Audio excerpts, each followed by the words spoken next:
Ladies and gentlemen, this is not a paid advertising. TheOnlyGround.com, onlyground.com is one of the most amazing places for information that I consistently go to. If you guys want to have conversations about our old interviews or even topics that we don't discuss, the group of people that are on the onlyground.com message boards are some of the most brilliant that I have ever come across. Those little like knickknack facts that we get here and there, that's where a lot of it comes from. Please check out the link in the bio. Welcome to the show. I am MMA insider and Herb Dean's dog sitter, Joey Venti, and you're listening to the MMA History Podcast, the only podcast dedicated 100% to the preservation of mixed martial arts history. Interviews and stories about the early days of MMA direct from the men who lived it. Hundreds of interviews, thousands of hours of research, all conducted by the most obsessed mind in the business, the MMA detective Mike Davis. Join us as we document the history of the sport we all love. Welcome back to the MMA History Podcast. I am Joey Venti. I'm here with the host of the show, the MMA detective Mike Davis, and we have a special episode for you today. Today's guest is an original cast member of The Ultimate Fighter, a UFC middleweight title challenger, and the recipient of UFC Fight of the Night honors, Nate "The Rock" Quarry. Thank you for being here. Hey, thank you for having me. One of my closest friends' last name is Venti as well. You talking about Dino? Dino. We will get to that. Nice. That's my cousin. Nice. Awesome. Yeah. So, Nate, your career, obviously what you've done recently with the lawsuit and stuff like that against the antitrust lawsuit against the UFC, it comes from a place. And the place where it comes from and where it starts is very unique. Like your journey to the highest levels of the sport is a lot different than most people. Are you aware of that? I have been told that. Somebody once told me I needed to write everything down because what I went through wasn't normal. And I thought, well, this is just my life. I don't know what you're talking about. So, okay. Yeah, no, it's true. You know, and to start, I know you've talked about it on other interviews at length. You were a Jehovah's Witness growing up. Yes. And your parents did not like you fighting? Anything that was against the doctrine of the church was sinful. So that includes pretty much everything. Being raised a Jehovah's Witness, they control what media you can consume, TV you can watch, movies you can watch, music that you can listen to, books that you can read, what jobs that you can work at, friends that you can have, whether or not you can associate with your own family.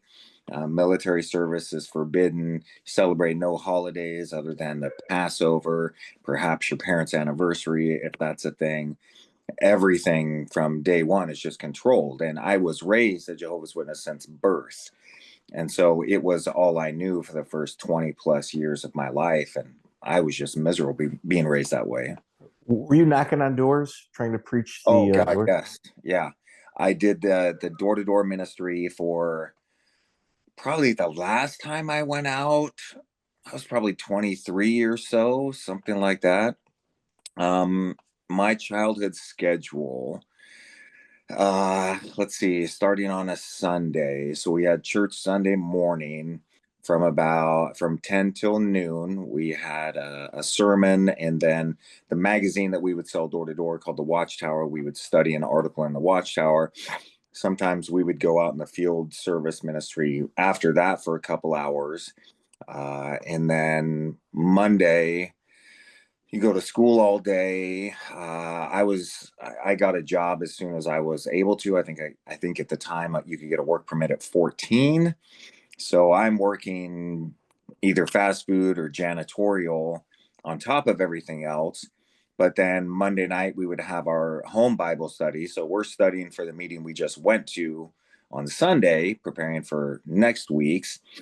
Or we're studying for Tuesday night's meeting. So we have school again on Tuesday, but then Tuesday night we have a home Bible study where, say, 30 other Jehovah's Witnesses would come over to our house. Often it was our house or someone else's home. and we would study some book like You Can Live Forever in a Paradise on Earth book, study that for an hour. You had to be prepared for that as well. So you had to study that on your own time. Wednesday, school again, working in janitorial or fast food, as I said. So I'm working Wednesday nights.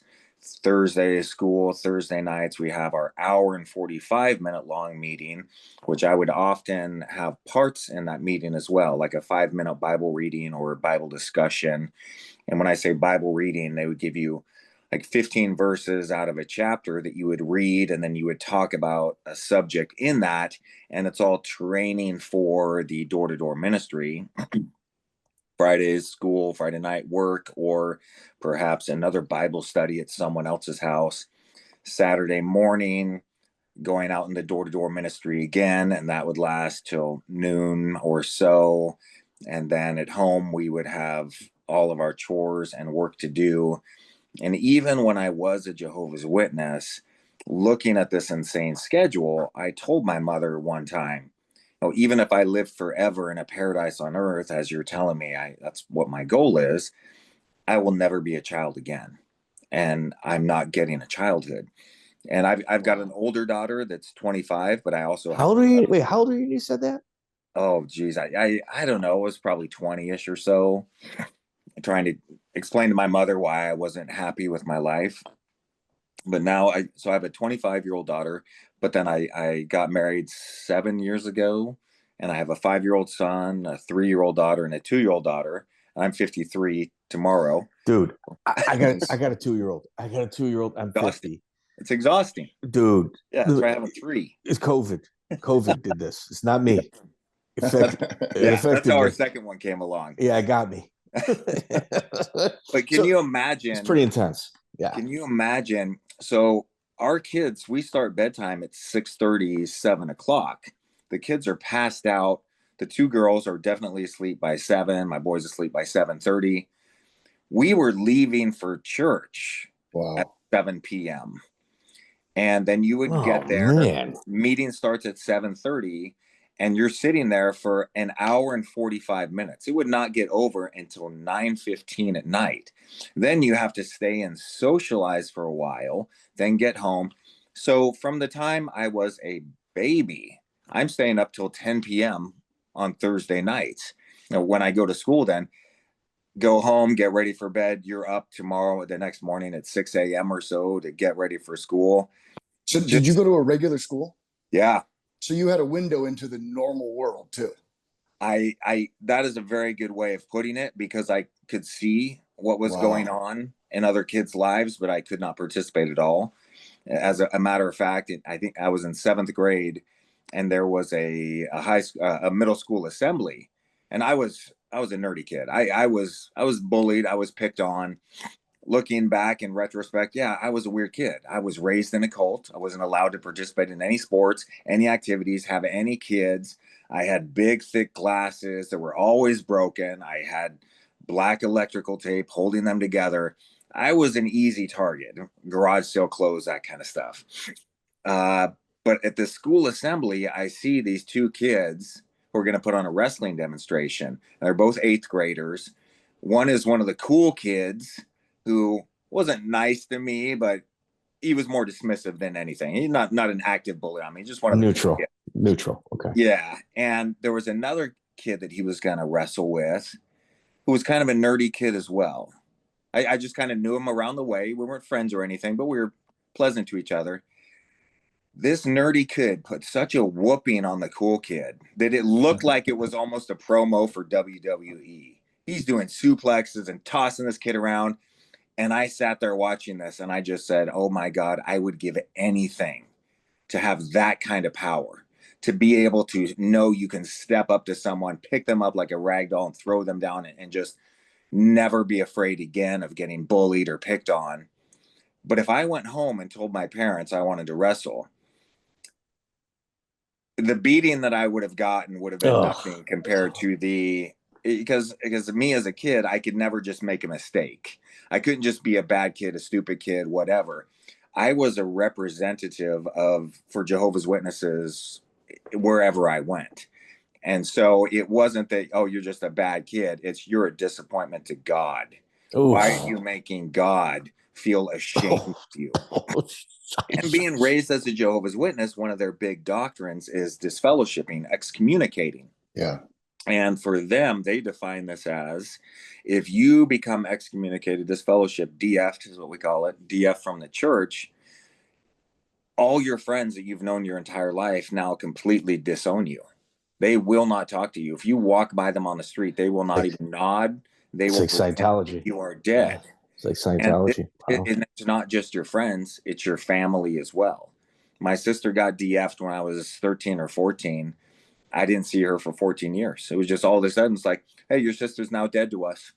She How old no was she? longer exists. Yeah.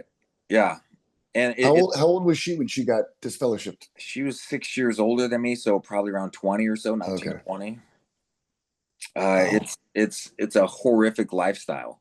And these, my parents converted, and I'm so big on people's origin stories. I want to know why people do what they do, why they think what they do. And seeing my parents, well, with the Gen X generation like myself, I see this more times than I don't. And as I'm talking to men about the issues that they have, I always, 99% of the time, this is what I say. Hey, let me guess your journey, your family journey here.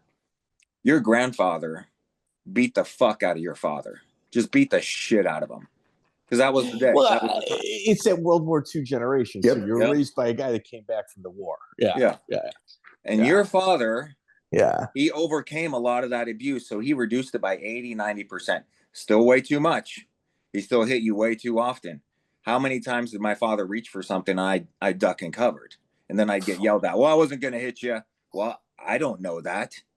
So they reduced a lot of the physical abuse, but one thing they were never able to overcome was telling their kids they loved them, that they were proud of them. Hey, I'm happy for you. I support you. And it leaves this entire generation of men wanting and trying to figure out their place. And then we get this impersonation of these children that run around telling everybody how manly they are and how tough they are, how big their truck is or how tight their shirt is and all this. And I'm sitting there going, I remember when being a man meant quiet confidence, not being a loud asshole and telling everybody how great you were. It's not, now I'm rambling, but Yeah, no, for sure. So you have some very unique beginnings, and at the age of 24, you just start. Is that the age you start to head age of towards mixed martial arts? 24, yeah, I see a Okay. UFC on TV. I'm at a party with. At this point, I'm starting to leave the Jehovah's Witnesses, and there's a bunch of other kids around my age that are kind of fading away as well. And so we would get together and have a house party and do some drinking. And somebody comes up to me and goes, "Man, there's these two guys beating the shit out of each other in a cage on TV." And I thought, well, who would do that? That is bizarre. And I go inside and I see Ken and Hoist going at it. And what really amazed me more than anything, the skill, the competition, at the end of the fight, they hugged. They shook each other's hands. They showed respect to one another. And my eyes just were open. And I thought, my God, I've seen more violence in my childhood home than I've seen here tonight on this pay-per-view with two guys trying to kill each other, because these are willing combatants who've signed on the dotted line and stepped in and they've trained for this. And being 24 and drinking at a party, then we started wrestling all over the place and trying to figure out this Brazilian jiu-jitsu and all that. And I went and joined a gym in secret and started training because if anybody found out, I'd get in huge trouble with the witnesses. And that was the start of my journey. So you were at Straight Blast Gym at the beginning. Yeah. How was your experience there? Kind of a loaded question, but go ahead. Oh man, I don't know if I've ever told all.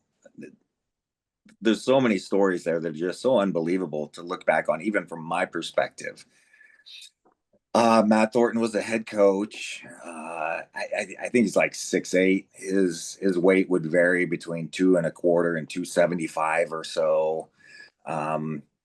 His whole thing on teaching was aliveness, which it works really good if you're looking at karate or taekwondo or an art that does a lot of katas.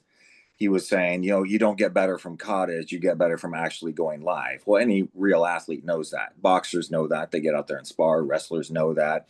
Jiu-jitsu guys know that. MMA guys know that. But back then it was, as they're trying to break into the karate TKD world, it was like, hey, we actually do this aliveness. So for him, that meant you learn some basic techniques for like your stand-up for the first 6 months, and then we just glove up and beat the shit out of each other for the rest of our career. And I remember my first day sparring with him. My nose was broken. There's just blood all over my shirt. And I just thought, well, I guess this is what it is. I didn't know any different.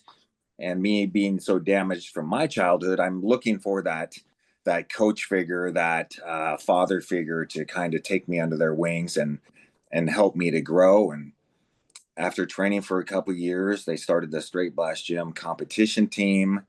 One of the other coaches on the team, Tom Oberhue, asked me to be on the team. And I said, wow, that's a huge honor, but I don't know what I'm doing.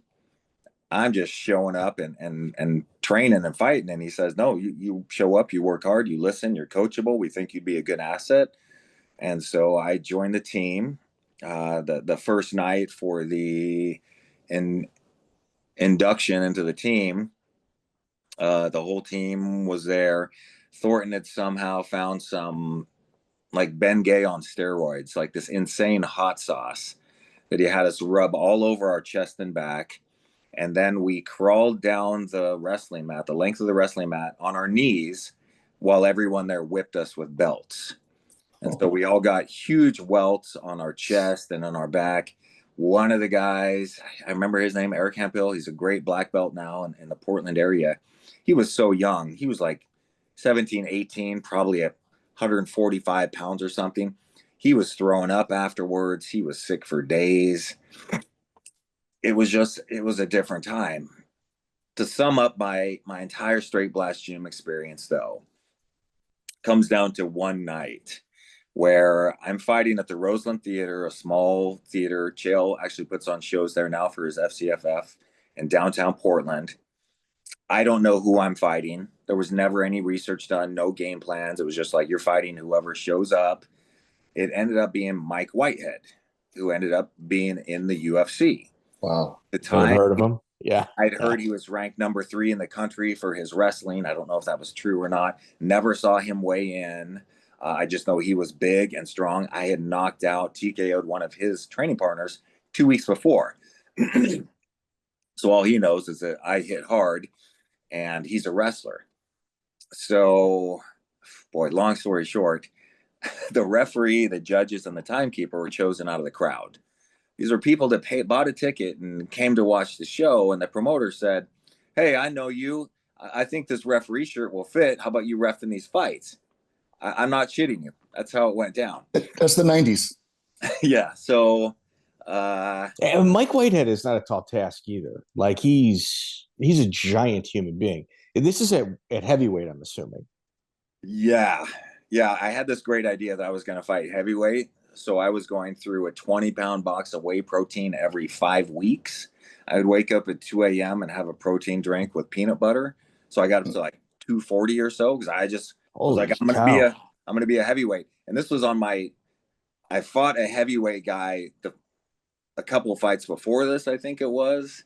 And he stepped on the bathroom scale to weigh in. You know how the bathroom scale goes, wah, wah, wah. He steps on it and goes, donk, 285. So I have no idea how big that guy was. That's a different story. But so now I'm back down closer to 210, 215, somewhere around there. Supposedly Whitehead weighed somewhere around that. I don't think he made weight, but whatever. The referee would look at Mike and say, are you ready? Mike would say, yeah, and start running across the ring. And it was in a boxing ring. And the ref would look at me and say, are you ready? And I go, Jesus, what the fuck? And Mike would be on me. And I'd be trapped in my corner. He'd pick me up, body lock me, and take me down. And we would fight. Well, I threw up a triangle on him. He pushes me through the ropes and starts punching me through the ropes. So the referee says, all right, break. Go back to the center of the ring. Let's restart. Mike, get back in the triangle. And Mike looks at him and goes, no. So get back down in the triangle. No. So then the ref looks at me and goes, well, okay, Nate, I guess stand up. So I stand up. I go to my corner. Mike goes to his corner. Ref looks at Mike. Mike, are you ready? Yeah. Mike runs across the ring. Nate, are you ready? What the fuck? Mike picks me up, slams me down. This went on. So WPKO, World Pancration Kickboxing Organization. The first round was 15 minutes. 15 minutes long. Yep. And then like a 5-minute overtime, correct? I remember these rules at the time. Okay. The timekeeper bumps the clock. We fought for 22 minutes straight. Oh my God. So throughout this 22 minutes, Mike shoved me through the ropes, getting Reese stood up, Mike running across the ring. Finally, I don't know when, minute 18 or something like that, I'm trying to get my corner to do their fucking job and yell at the referee. And so finally, the ref kept Mike in his corner. So when we came to fight, we met in the center, and shockingly enough, I was able to sprawl. So I sprawled on him. And I got around to his back. I'm hitting him in the short ribs. He is now flattened out on the mat in his corner. I'm punching him in the short ribs and I'm not even kidding you, 5 minutes or so. He's got his hand on the side of the ring, pulling himself out of the ring. His corner is telling him to do that. I'm hitting him. Mike's this is like Brazil. This is like ring. Brazil. Yeah, IVC. Yeah, it was Hugo Duarte. Yeah, okay, go ahead. I sit up. I hit Mike with a big shot. I grab the ropes. I pull him back into the ring. The referee starts yelling at me. Let go of the ropes. What are you doing? I start yelling at the referee. I'm doing your fucking job. I don't even know why the fuck you're here tonight. I turn around. I hit Mike, and we keep on fighting. Finally, the timekeeper looks to one of the judges and goes, do you think that's been 15 minutes? The judge is like, what are you talking about? Well, I bumped the time clock. And so they ding the bell, come back out for a 5-minute overtime, fight some more, just batshit craziness again. So, and this is what I was told, again, by the judges and the timekeepers, all people that I knew and trained with. They said, so the promoter came up to me and said, so who won the fight? And they said, we don't have a fucking clue. We don't know if it was Mike or if it's Nate. How do you score this?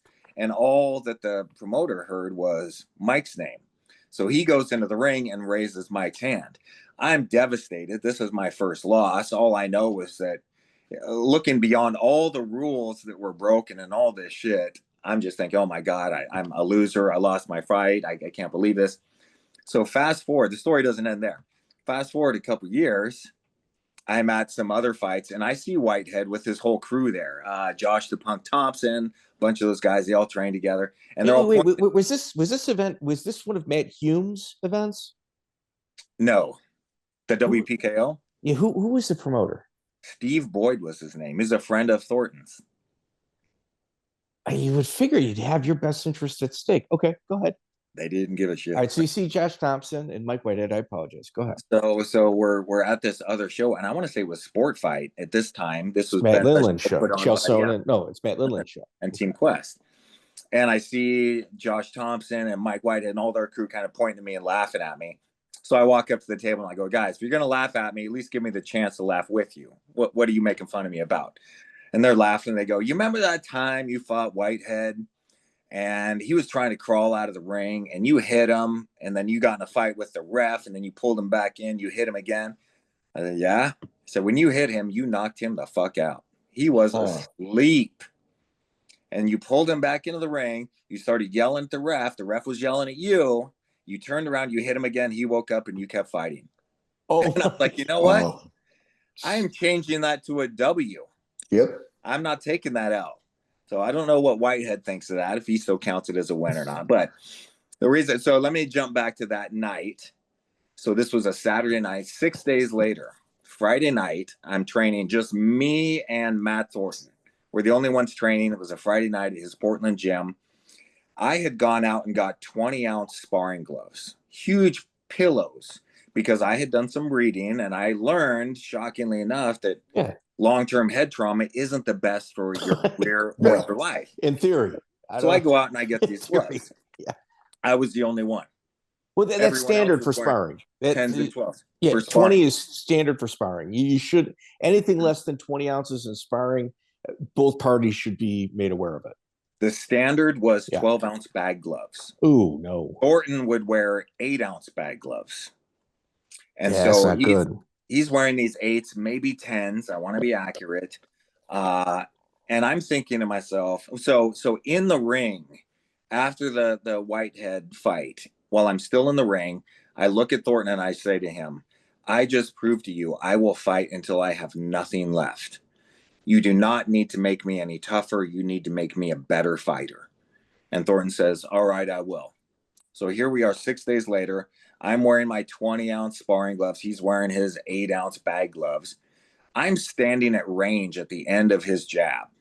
I have 72.5-inch reach. There are lightweights with longer arms than me. I have T-Rex arms. Thornton's reach, I have no idea, but I would be surprised if it was less than 80. So I'm standing out there working on my head movement, trying to figure out how not to get hit in a fight. And he starts teeing off on me, trying to knock me out. Jeez. So I hit him with a big overhand right. I shove him up against the wall and I said, what the fuck is your problem here? Oh, I'm an actual fighter. I'm trying to get better at fighting. I'm not trying to be a gym superstar. And Thornton looks at me and he goes, well, you see what your problem is. You're no good and you never will be. So I'm just using you to make myself better. Whoa. And at that moment, Are you a paid student? I'll get to that. That was so devastating for me. This was my first real coach, first guy, first real MMA, and first coach of anything like this as I'm trying to do something. And then just being told that I just suck. I'm no good and I never will be. I'm driving home from Portland to Salem, an hour away, just crying. Called Robert Follis, and Follis was pissed. He goes, I wish I was there to see this because, he'll deny it later. But Follis said over and over again, the same thing Randy Couture said when I told him the story. He goes, that has nothing to do with you, man. This is all about him and his own insecurities. He sees you in the ring, in the cage, actually fighting. And people ask him when he's going to fight, and he doesn't have it in him. So he has to try and tear you down to make himself feel better. So that was the last time I ever trained with Thornton. But a week later, I'm back at his gym training with Robert Follis, one of his classes. Legend Robert Follis. I had paid for the ICC instructor's candidacy course, which was like a $2,000 thing you pay. Now you have a lifetime membership. Thornton shows up during class. He calls me into his back office. He's like, yeah, so I want to discuss, what happened here last week when we were talking. At this point, I was pretty much over it. And he says, well, I'd really like to train with you again. You make me a lot better. Once again, as the coach, it's all about him. I'm making him better. I'm making him try harder. And here was the question. Here was the statement. So the thing is, you've already paid for a lifetime membership. So there's no real financial benefit for me to actually give you any coaching or training. There's just nothing in it for me. And I started laughing. And I said, you know what? Even if you think that, just a piece of advice, never tell your students that. Are you kidding me? And this was years before I made it into the UFC. And I am the most loyal person around. No matter where I ended up going, I would have started every interview with, I started training at Straight Blast Gym and with Matt Thornton. I moved on to Team Quest, but he really gave me the basis for my success. Thank you, Matt.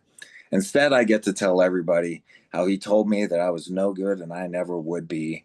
And it's all a con. He's just after your money. If you look at his fighting career, and you don't have to comment on this. This is just, this is my insight. It's unremarkable. Like who's fighting career? Thornton. He's never fought. So the Matt Thornton I'm looking at online is not him? He never fought in MMA. Oh, it's kind of not an uncommon name. Huh. Did they have a picture? Do they talk about a height? No, it was on Tapology. I saw it on Tapology. Just, unremarkable. Nothing crazy. Nothing great, nothing bad, but, He did some jiu-jitsu tournaments. Couture was always trying to get him some fights because Matt would say he wanted to fight, but then something always fell through. And Randy eventually just said, he doesn't really want to fight. He wasn't shy of going online and giving advice, like pro fighter advice, Huh. I thought that was him. That kind of changes. That kind of changes everything. Joey, pull up Nate's career on Tapology. I got it up right now. Okay, read the first person's name on his record. Harry Balzac. Fucking So, clown. December 4th, 1999, World Pancreation Kickboxing Organization, Harry Balzac. I have no doubt this is a real name. What are you talking about? Literally, that's what it says That's the online. name. Harry Balzac. Not kidding. Like, I don't know if you fought somebody else and they put a different name there. Did you fight Mike Whitehead that name or that maybe that day?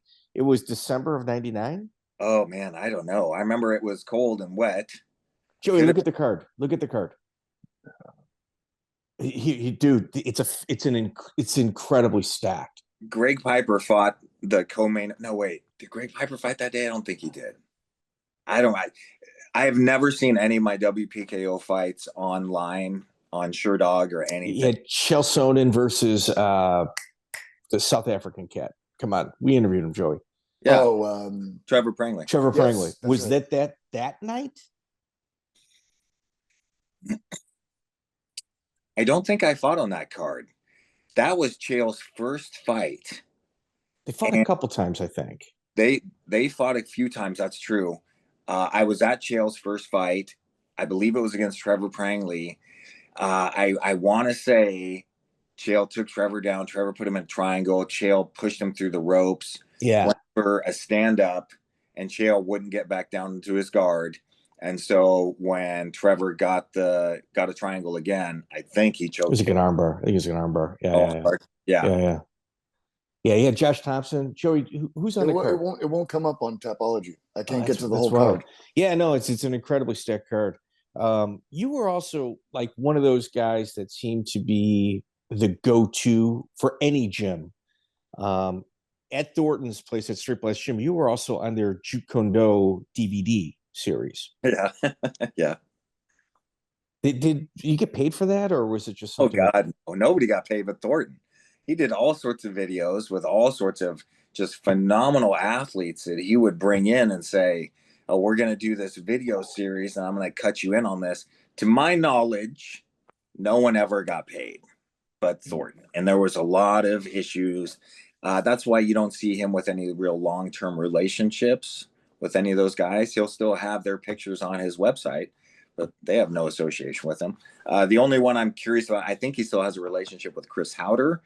I haven't seen Chris in quite a while, though, but I would be curious because Howder did a video with them. Bob Bass and Rick Williams did a video with them. It was really good stuff ahead of his time, but to my knowledge, the only one getting paid was Thornton.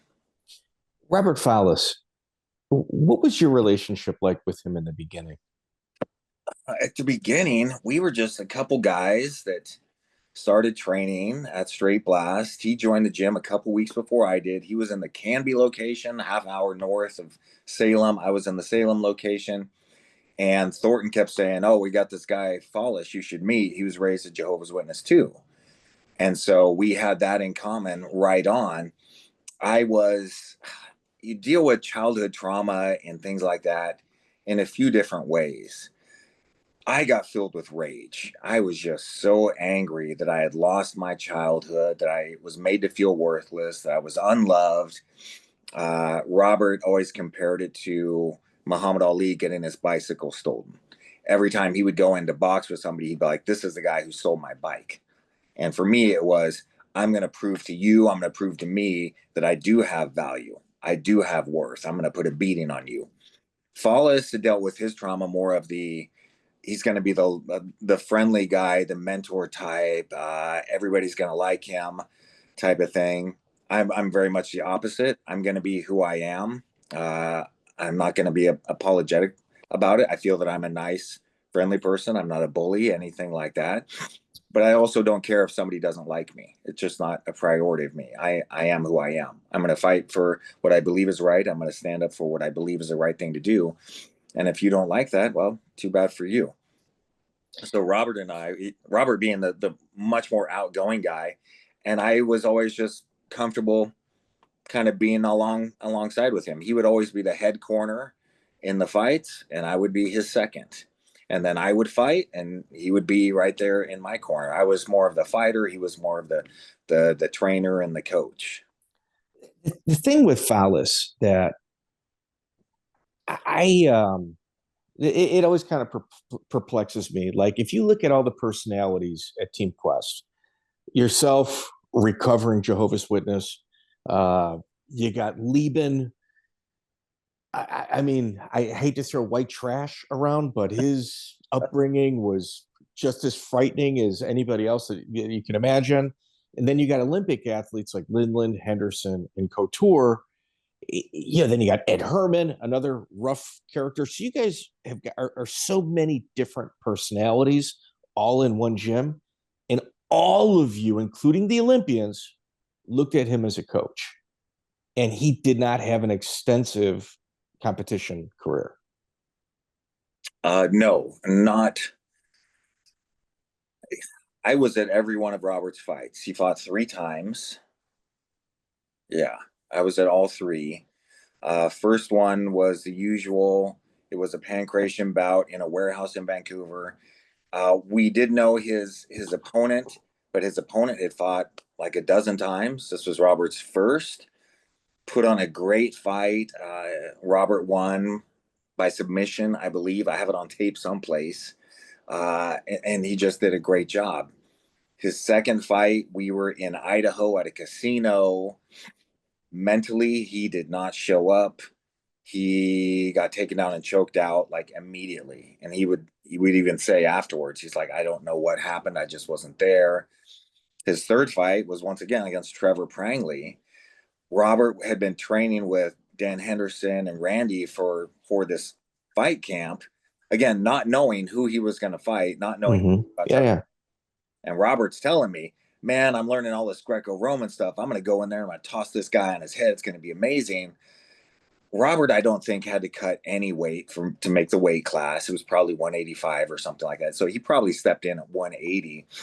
Trevor Prangley is huge. Cut a lot of weight. Trevor Prangley is easy 220 at this time. Easy. South African, Greco-Roman champion. I've seen him cut weight.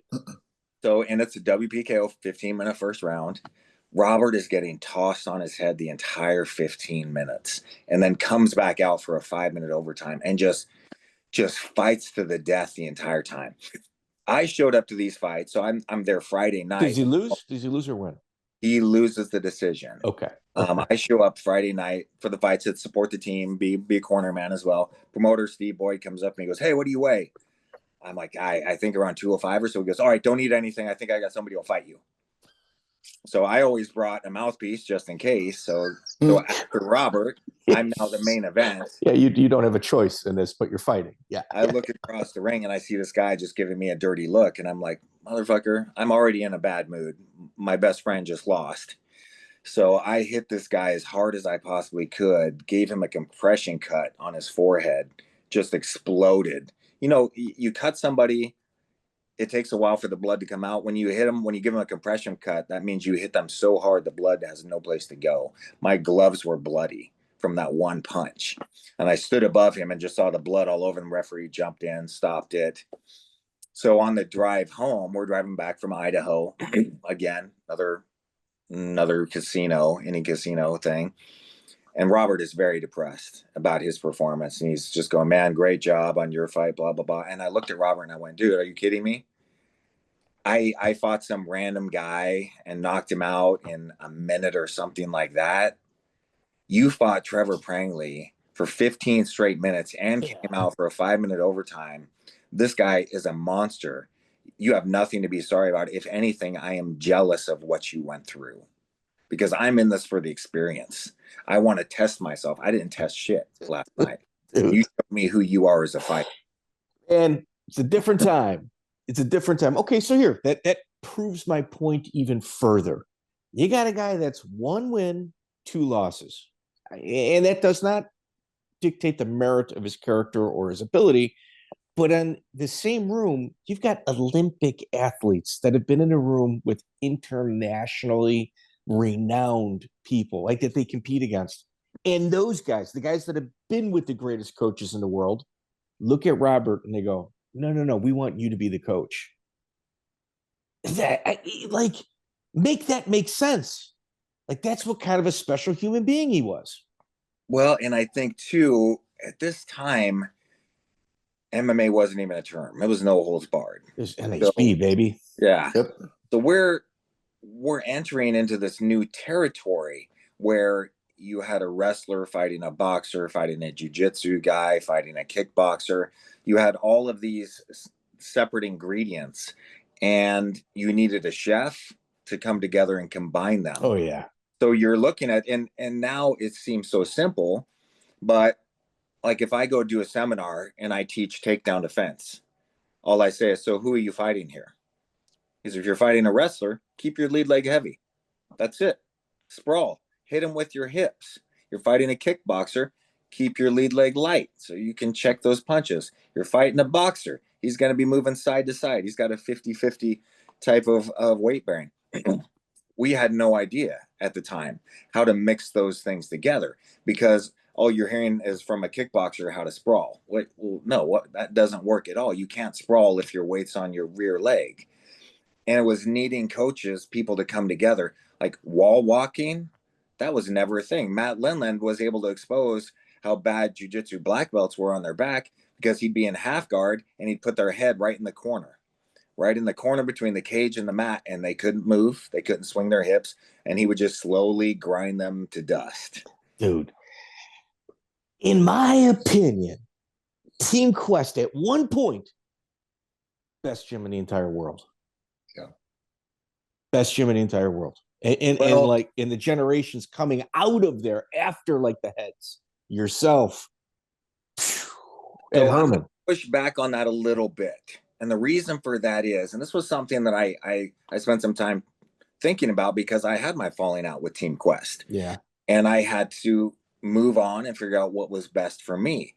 When you look at Team Quest, who were the world champions that were made there? Couture and no, he wasn't made there. He was with Raw? He came from Raw. World Championship Wrestling background. Dan Henderson, Olympic wrestler. Matt Lindland, silver medalist Olympic wrestler, who walked in from the outside, maybe with high school wrestling, and became a world champion. Nobody. Go to Matt Hume's school. How many people walked in off the street and Matt Hume built world champions? All right. So here. Everything you're saying right now is absolutely correct. But Hume, fuck, dude, like the Pacific Northwest in terms of like badassery, some of the toughest individuals, everyone was like, oh, shoot box, the Gracies, everything like down in Brazil. The Pacific Northwest, bro, dude, Benji Raddick, Dennis Hallman, Josh Barnett. I mean, it's just, it goes, Ivan Saliver. It's just boom, boom, boom, boom, boom. It's friggin' nuts how tough the Pacific Northwest was. I agree with you 100% there. The thing was, nobody walked in off the street and was made into a champion at Team Quest. You had champions that were there that had 20, 30 years of wrestling. Nobody walked in off the street and became a world champion. Okay. Because it was all hard sparring and there was no individualized coaches. And that's what led to my separation. Because after practice, if Lindland, if Couture, if Robert weren't there, the entire team would sit around bitching about, hey, we're not getting any actual training here. We'll get some random technique. We work for 15 minutes, then we glove up and we beat the shit out of each other. And for guys that are great fighters already, that's enough for them. They could decide, oh, I don't want to kickbox anymore. I'm just going to take you down and beat you where I'm best at. I couldn't make that decision. And so they were just making themselves better. And there was a few eye-opening moments for me when I had my first back surgery and I'm recovering. I'm sitting there watching practice and Mike Dolce is training with somebody and he's having trouble with some technique. And I go over to Dolce with something that I knew. And I was like, hey, put your foot here, do this, do that. And Dolce looks at me and goes, be honest, would you ever use this in a fight? And I thought, whoa, no, I wouldn't. And if we're a fight school, isn't that what we're supposed to be doing? And then I really start thinking, oh my God, I've got these monsters, these black belt jujitsu monsters in my class, in my weight class, and I'm being taught by somebody who got their purple belt 2 weeks after I did. This doesn't make any sense to me. And one of the things that really cemented that for me was there was a day when Brandon Vera came up to train, and he brought a couple of heavy hitters with him as well, guys that moved on to the UFC. Their names escape me, but Brandon Vera was there, and he and I were sparring. And I think at the end of the sparring round, I would say I probably got the better of him. I wasn't beating the shit out of him. It wasn't that kind of a sparring thing. Yeah, it's just good match. Good match. You got him. I kind of landed some shots to the point where Brandon even said, "Whoa, bro, you got some heavy hands there." I was like, "Thanks, man. Thank you for coming up to Team Quest, blah, blah, blah." Fast forward a few years, I'm leaving Team Quest. I was supposed to go down to Temecula and train with Danny at that time. And Danny said, well, Danny had someone else call me and say, well, actually, Lindland's going to be down here at that time, so you're not welcome to come train at Team Quest Temecula. It's like, fuck, all right, well, I already had my ticket. I guess I'll find something else. So then Brandon Vera hears that I'm down there and says, brother, you got to come train with me. City boxing. I got to go down to San Diego to the gym where he's training at. Me and Brandon are sparring. For the first and only time in 20 plus years of sparring, I had to ask someone to slow down. Brandon was beating the crap out of me so cleanly, I could not even see what he was doing. He'd hit me with a 1-2, I'd cover, I'd drop my gloves, he'd be 90 degrees to my left. I'd turn, he'd hit me again. Well, I'm going to clinch with you. It was like a tree. And I realized while I had just been showing the Team Quest and been just beating the shit out of each other, he'd been actually training with world-class coaches, and his skill went way up. Whereas with us, it was just, hey, we're just going to show up and beat each other up. And what you're good at, you're going to get better at. And what you're worse at, you're never going to get better at. Let's go back to your first pro fight that on record. It's Drew McFedries, Extreme Challenge, September 8th, 2001. Drew McFedries has got heavy hands. Yeah. What do you remember about that fight? Oh, man. It's not online. You can't find video of it anywhere. Oh, I've got it. So every one of my fights has a story. I realized a long time ago, it may not paint me in the best light. I may not be the hero at the end of the story. My hand may not be raised, but it's always going to be a story. So Randy gets me this fight in Monty Cox's promotion against this guy. No idea who it is. It's going to be a catch weight, whatever weight we wake up at, really. So it was like around 205. The guy weighed 203. He was 204, something like that. We get to the show. Monty Cox hands me the contract. I'm getting paid less than I was told. I go up to Randy. I go, hey, this is less. I don't remember what the numbers were. But then Randy goes up to Monty, and Monty says, yeah, I never said that. Here's the contract. He either fights for this amount or he can go home. I'm like, all right, I guess I'm fighting Drew for this. No idea who Drew McFedries is. Just know he comes out of Militich's camp. And Monty Cox builds champions with Pat Militich. They build their guys up. And Monty Cox actually told me that. He said, you think it's just a coincidence? All these champions, I manage all these guys? No, we build champions. So I'm fighting Drew, and he does hit very hard. But I move forward the entire time. I am in his face, and I keep body locking him, taking him down. And the rules were a combination of Pride and UFC. You could knee to the body on the ground and the head, and you could also elbow to the head on the ground. So I'd be top cross-sides, kneeing him to the body to get him to lower his hands, and then I'd knee him to the head. At one point, he's on all fours, and I've spun to his back, and I'm hitting him in the ribs or something. My ankles are underneath the ropes. So this is Monty Cox's fighter in Monty Cox's promotion with Monty Cox's ref. Monty Cox's ref stands us up because he knows me being on top of his fighters is not a good thing for him. My ankles are outside the rope. We get stood back up. Well, something that I was taught was you're going to get bad calls. Referee's going to do something you don't like, right or wrong. You use it as an opportunity to show how much better you are. So when they stood us back up, I just said, all right, I'll beat you again. And it has one of my favorite highlights of all my fights. He's southpaw, I'm orthodox. He hits me with that hammer straight left that he has. And my head rocks back, and I just throw my right back at him. And we just stayed on it. And the fight ends with me kneeing him in the body as he's falling through the ropes and me trying to pull him back in so they don't stop the fight. And referee comes over, brings us back in, and I turn around and I see Randy and Robert on the corner jumping up and down. I'm going, what are these idiots so happy about? They're just going to restart us. They're going to give him every opportunity he can have. And I turn around and the referee's waving it off. Drew couldn't continue. And fast forward, I run into Drew years later. He made it into the UFC. He was always an amazing fighter. Yeah. He would win by brutal knockout in 30 seconds or lose in 2 minutes. He was just an awesome fighter to watch.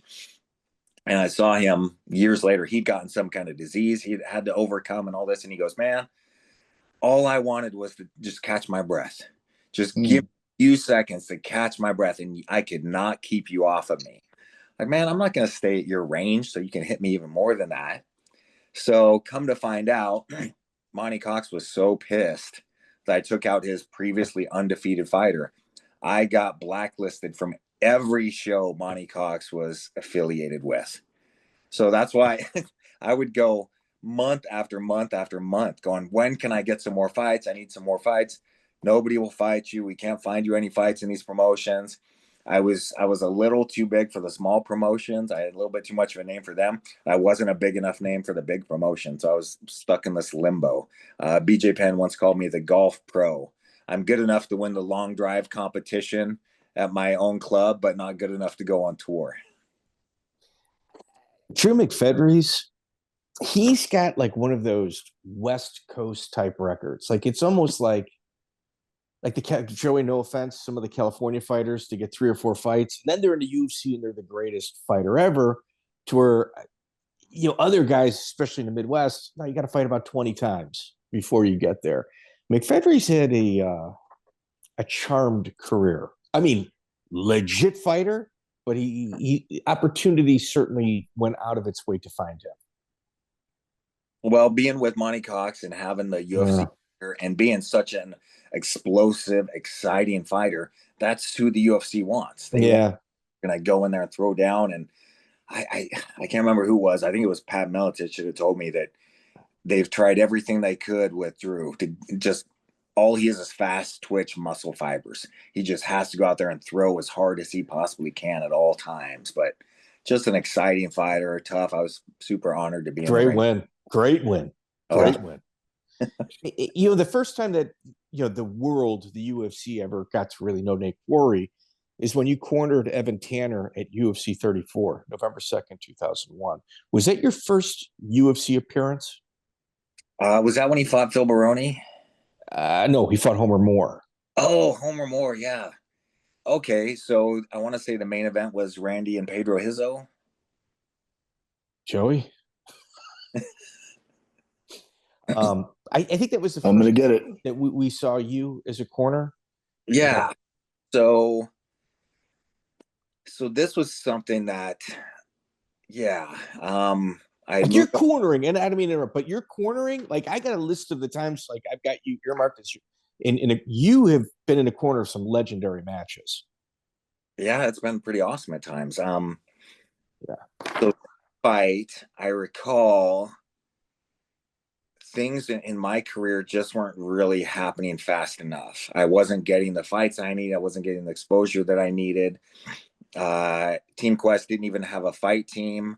So I went to Randy one Sunday after open mat and I said, Randy, I want to fight for you at Team Quest. And he said, well, we really don't have a fight team. It's just me and Danny and Matt. And I said, well, you should form one and I want to be on it. And he goes, oh, that's not a bad idea. I'll go talk to the guys. So they started the Team Quest Fight Club for the up and coming fighters. It's just another one of those little tidbits that I kind of changed the world for a lot of people type of thing. Just talking out of my ass there. But for this fight, I went to Randy and I said, so I'm going to go down and be there. I'm going to watch you versus Pedro Hizzo. If I can be of any help, let me know. and I'd been one of his main training partners now for quite a while. And he said, well, actually, Robert's going to Japan with Danny, so I could use you in my corner. So I'll pay for your flight down, get you a hotel room, just come down and corner me. And I just thought to myself, okay, this is going to be my opportunity, and I take my responsibilities. If I say I'm going to do something, I do it. Of course. I took it very seriously. So when we got to Vegas, I wrote down all of Randy's appointments, his interviews, his schedule. I was 100%. I am here for Randy for this next 6 days. Awesome. At the weigh-ins, Evan Tanner is walking up on the scale to fight Homer Moore. Maurice Smith is there, and Maurice is going to corner Evan. Yeah, you're in Maurice. Yeah, you and Maurice are in a corner. Right. Maurice going, oh shit, I guess I better get up there, because Evan was just such a lone wolf kind of guy in his own world. You never knew what he was going to do, and not in a bad way. He was just doing his own thing. So Maurice runs up there, and so I'm looking at this and I'm going, so Evan only has Maurice Smith as his corner here. They don't train together. He's just kind of there for him. I don't know how this came about. So I asked Randy, would you mind if I offered Evan to help corner him? Because I've been training with Evan for a while. And Randy, he's totally cool with it. He says, sure. So I go to Evan. Hey, Evan, you want me to help corner out here? I don't know what your relationship was with Maurice or anything, but I'm happy. Was Evan at your gym at this time? I believe so. Yeah, otherwise, I wouldn't have said. That's not. He's such a weird guy. All right, go ahead. So before the fight, I'm talking to Maurice, and I am very much. I'm not going to overstep anybody's. I'm not trying to get the limelight. Right. Good job. So I just said to Maurice, how do you want this to go? I am happy to carry your bucket and your towels. I'm happy to say something. You tell me how you want me to proceed. And Maurice, to his credit, just says, I don't train with Evan. I don't know anything about his game. If you see something, you say it. I am more than happy to just kind of, if I see something needs to be saying, I'll say it. And so Homer Moore, I think tough wrestler. I think he's in prison now. I'm not sure. Hey, no. He beat it. He beat the murder case. I'm trying to track him down for his story. Yeah, he beat the murder case. Yeah, it was like an unsolved murder for like a decade. Go ahead. So Evan had a brutal triangle. He'd win all these fights with triangles. But he keeps trying to put this triangle on Homer, and Homer's just too big. He would shrug it off. No neck. Yeah. So after the first round, I go to Evan's corner, and I said, Evan, Homer is too big for the triangle. I want you to show the triangle, and when he goes to shrug out, take the arm bar him. And he goes, I don't do arm bars. I don't know how to arm bar. And I just look at it. Yes, you do. Throw the leg over, keep his arm, win by arm bar. Hit the other way. Yeah. All right. Homer gets the takedown. Evan flops for the triangle, misses it, takes the arm bars him. And I'm like, well done. This was a hell of a day for Team Quest. Evan Tanner wins. Matt Lemon beats Phil Baroni, and Couture wins TKO in the rematch against Hizzo. So you guys did good that night. And I recall after the fight with Evan, he's getting interviewed. I'm standing next to the camera doing like big, Evan, show some emotion. Don't talk about how sad you are. You got taken down. And he told me afterwards, he goes, it should just be enough to win fights. It should be, buddy. It's not. Yeah. He was one of those guys where he'd have this amazing performance and then he'd apologize for it. And it would like bring everything down.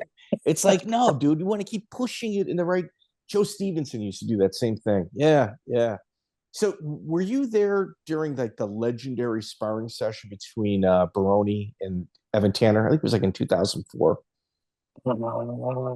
I'm sure I was.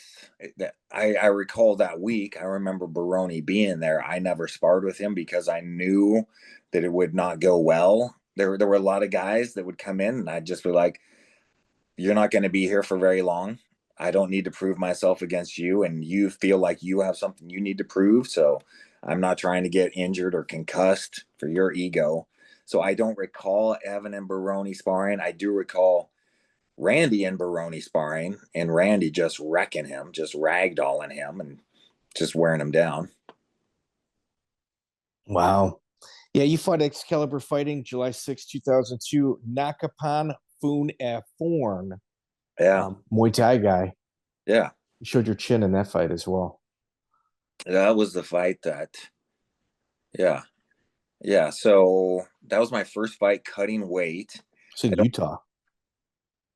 knock upon. No, that was in Richmond, Virginia. That was in Virginia because I got Todd Carney in Virginia. Carney was my second fight there, defending my title. Okay. Huh. Knock upon. I get there, I get picked up. So the whole fight happens because the promoter wants Randy to make an appearance at his show. So he brings me and two other guys along to fight on that card. I'm main event against Nakapan. Um, I remember as the promoter picked me up from the airport, and he does not want a guy from the West Coast and his small show with the title. And so I said, so what can you tell me about this Nakapan guy? As usual, I know nothing. How does he win his fights? And the promoter looks at me and goes, any way he wants. Brown belt in jiu-jitsu, undefeated kickboxer, undefeated MMA fighter. He's a tough guy. And I looked at the promoter and I just said, I'm pretty tough too. Should be a good fight. The first round was somewhat close. The second round, I think he felt that I probably had no jiu-jitsu at all. So he jumps up onto me, tries to pull me down into his guard. I carried him across the ring like a baby and sat him down in my corner right in front of Randy and just Smart. punched him and elbowed him. And Randy would yell, stop, pull him back in the ring. I'd pull him back in, go. I'd keep on punching him and just worked him the whole second round. For some reason, it was only a 2-round fight. And I won that fight and came back out later to defend it against Todd Carney. Yeah, Todd Carney. It was December 7th, 2002. A little bit of out of ring issues prior to that bout with you. There was I was going through some things for sure that year, 2002. Under my arm here, if you can see that, I have Roman numeral 30 tattooed in some fashion because I turned 30 in 2002. I was working in construction. I was a journeyman sign hanger. So I could make a big gas station sign, go install it, weld it. It was a boom operator, class B electrician, sheet metal worker, painter, all that stuff. I was a head installer and I was the shop foreman. And in April of 2002, I had a disagreement with my boss. We'd never been angry at the same time. And for the first time, we both were. And so as he was yelling at me, I just said to him, the way you're talking to me doesn't make me want to work harder. It makes me want to get my shit and go home. And he said, well, then maybe you should. I stood up. I went in the back. I got my toolbox, drove off, and I called Follis and said, hey, I'm a full-time fighter now. I just quit my job. Find me fights. I had $3,000 in the bank. I had, I think, a 2-year-old baby, a mortgage. I was a single father. And I sat down, I figured out my expenses, and I said, no, the worst case scenario is I'm going to try this for 3 months. We can get by on $1,000 a month. And if I don't make it, I can always go out and get another job. But at least I'll know when I was 60, I took my shot and I have nothing to regret. Somehow we just kept it on going. And that summer, now I'd been excommunicated, DF from Jehovah's Witnesses for 6 years or so. The way that it is, your family can have no communication with you unless they need something. If I needed something, hey, if you need something from me, you have to rejoin the church. But since my parents needed something, they were able to call me and let me know that my father had contracted a disease where his bone marrow quit producing red blood cells. So as his red blood cells started dying off, he was essentially suffocating. He couldn't get enough oxygen. So I went and I spent the last 3 weeks of his life with them, getting there sometime in November. They were in Bend, Oregon, 3 hours east of me in Portland at this time, and helped prepare for his passing, help them. And it was just seeing a life of regret on my father's face with the decisions that he'd made that he thought were for the best that actually tore the family apart. He couldn't even afford to live in the house that he built with his own 2 hands. House in Bend. They were trying to refinance the house that I grew up in because they were trying to make it work as a rental, and they were struggling with that. And it was just, it was a very hard time. The worst of it was, he would get up in the middle of the night and try to use the bathroom. Well, he didn't have enough red blood cells, so he would pass out. Oh, My mother would crash the door open at 2, 3 a.m. screaming, and I'd go into the room and I'd see him unconscious there on the floor. My father was not a small man, 250 or so. And my mother just screaming and crying, and I'd have to tell her, okay, I need you to go in the other room. I'd give her some busy work, call 911, do something, give me some options here. Go find a blue flower type of thing. And then when she would leave the room, then I could scoop him up using a double under body lock gable grip and lift my father up and put him back into bed. And then if you've ever seen someone get choked unconscious, when they come back to life, the body is resetting. They start to convulse.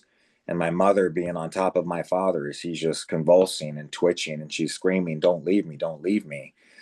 That was the worst of the times. And after 3 weeks, I went and told my mother, I've done everything that I can do here.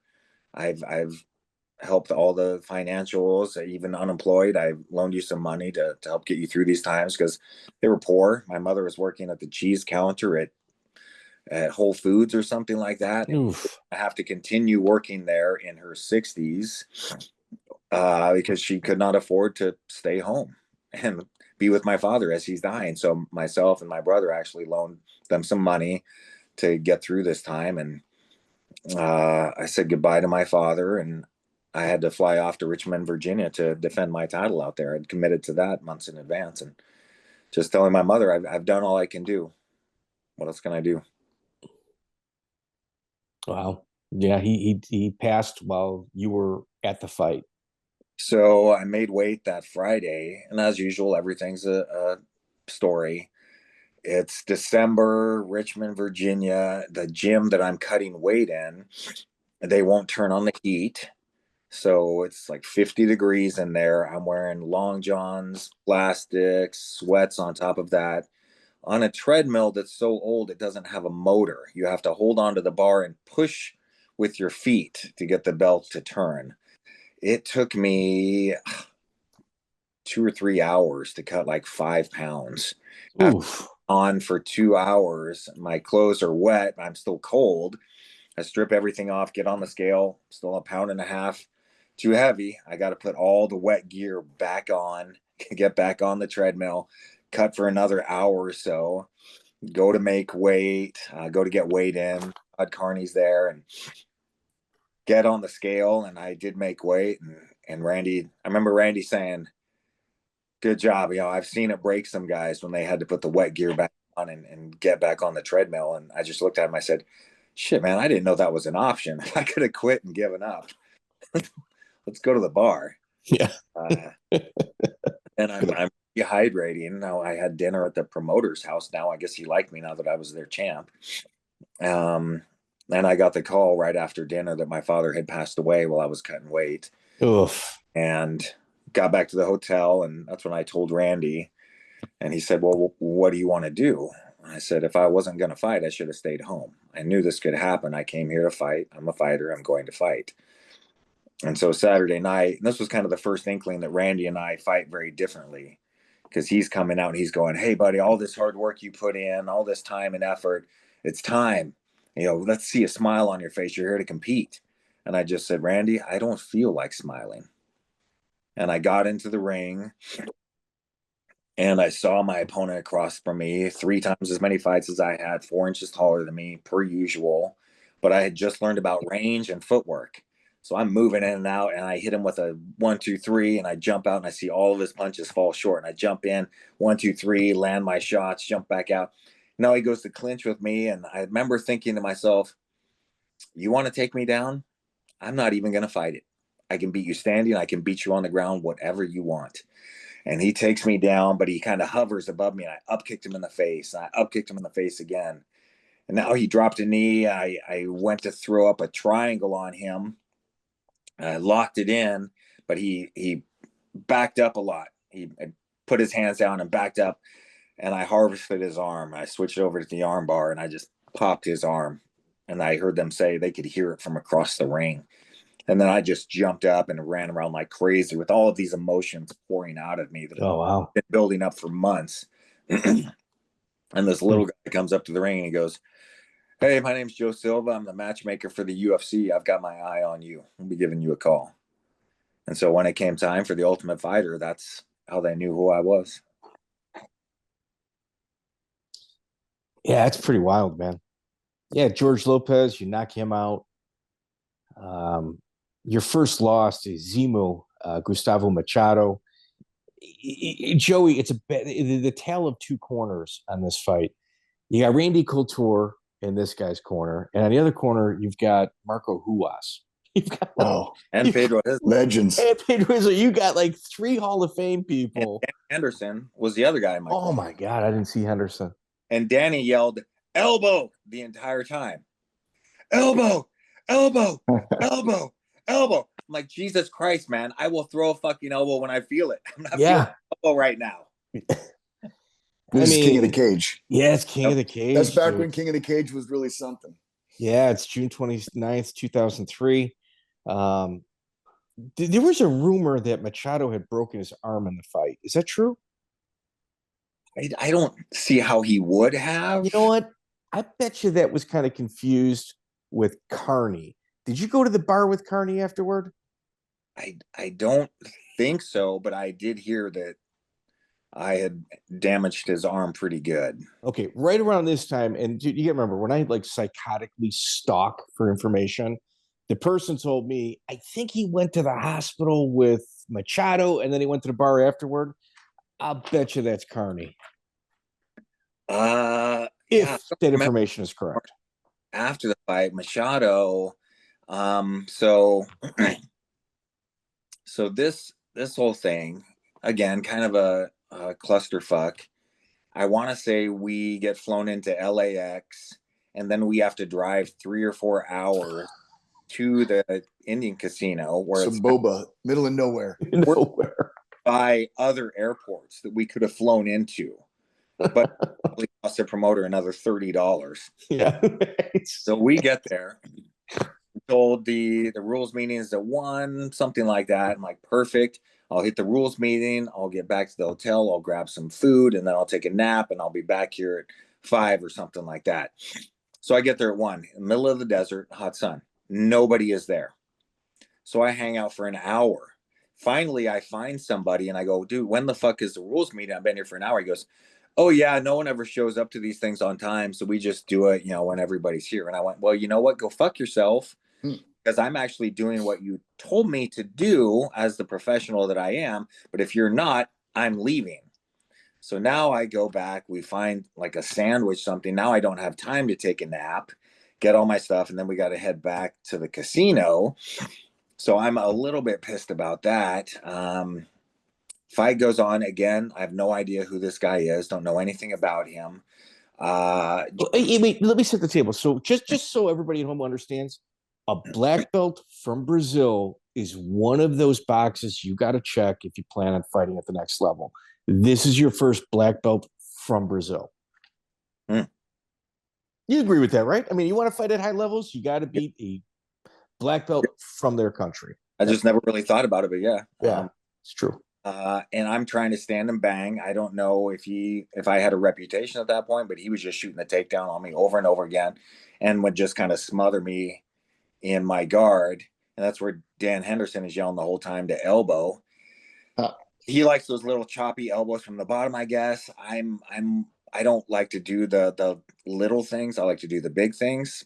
So one point I get Jimu's head shoved off to the side. And I don't know if I've ever seen this anywhere else but this. Shoved off to the side and I turn away. So he's in my closed guard, shove his head, and I turn away and I hit him with a backwards elbow 3 times to the side of his right eye. And he went from no marks to this right eye being almost completely shut. Just shattered everything. But think about how powerful an elbow this is. Backwards into somebody's head who's trying to recenter on you. Hit him with those. Randy tells me between the second and third, he's just getting off too fast. You got to fake fake the takedown and throw your punches. If somebody's trying to get the takedown, it's not that you're going off too fast. You need to be counter punching. You need to be maintaining your distance. But instead, I was told, fake the shot, then throw the punch. I faked the shot. Jimu didn't give a shit. He wasn't going anywhere. He was going to get back on top of me whatsoever, however it took. He shoots a takedown, gets on top of me. Right at like 4 minutes and 50 seconds of the final round, I reverse him, get on top for the first time. And you can see me just really starting to, okay, finally, I've got my chance here on top. And the bell rings. I am so exhausted. Randy comes into the ring. I had run from side to side in the ring, jumped up on the cage. Randy comes in. I go, Randy, pretend you're hugging me. I'm going to fall down. So he like hugs me for a few seconds so I can catch my breath and I can stand again. And they raise Gustavo's hand for that fight. To this if it day, was 5 rounds, you would have got the finish, bro. I've accepted that it's a loss for a long time. I was like, this is just bullshit. I did way more damage to him. He controlled where we went, but he was not able to do any damage to me whatsoever. I heard that there was perhaps some shenanigans between the promoter in the corner. They were trying to get Pedro and Marco into their organization. That's true. There's some truth to that. The promoter, what was his name? There's 2 guys. Terry Treblecock. Yep. Treblecock came up to me and he goes, that was a hell of a fight. Don't listen to those judges and something like that. I'm paying you your win bonus. Oh. Have you ever heard of a promoter? Not Terry. Not Terry. Not Terry doing that. Nope. I have. Not Terry. So I was. Or Monty. I'll say the Monty on that one. He ain't doing that either. I was upset. I felt at the time that it was a bad decision. At this point, it is what it is. I used to complain about it to Doc Hamilton, tell him I'm going to send you a video of this because I respect your opinion. You can tell me what you think. I accept the loss. Yeah, you were on your back. What's interesting after that, it's you know about a person when you see them on the receiving end, and how they bounce back from it.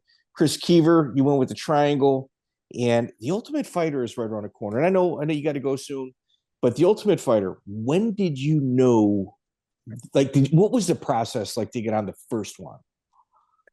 So this is, what year is this? 2003 or so? It was 2003. That is correct. It would have been, I'll tell you right now, I think it was. No. Filming starts October of 2004. Yeah. Okay. So when is the process to get on the show? So it might have been earlier in 2004, maybe springtime. This kind of sounds familiar at the time. So I had quit my job in 2002. I'm kind of getting by on odd jobs. All I know is construction and fighting. So I'm even doing like wiring Couture's new house, that kind of stuff, doing odd jobs for Follis. Well, I start dating this mortgage broker. I have a credit score of like 812, something like that. And at the time, pretty good. Yeah, I pay my bills. At the time, you could get a loan with a stated income. You just need somebody to say, yeah, he can afford the house, and you could go buy it. So Vegas starts really blowing up it's just right before the huge housing crash.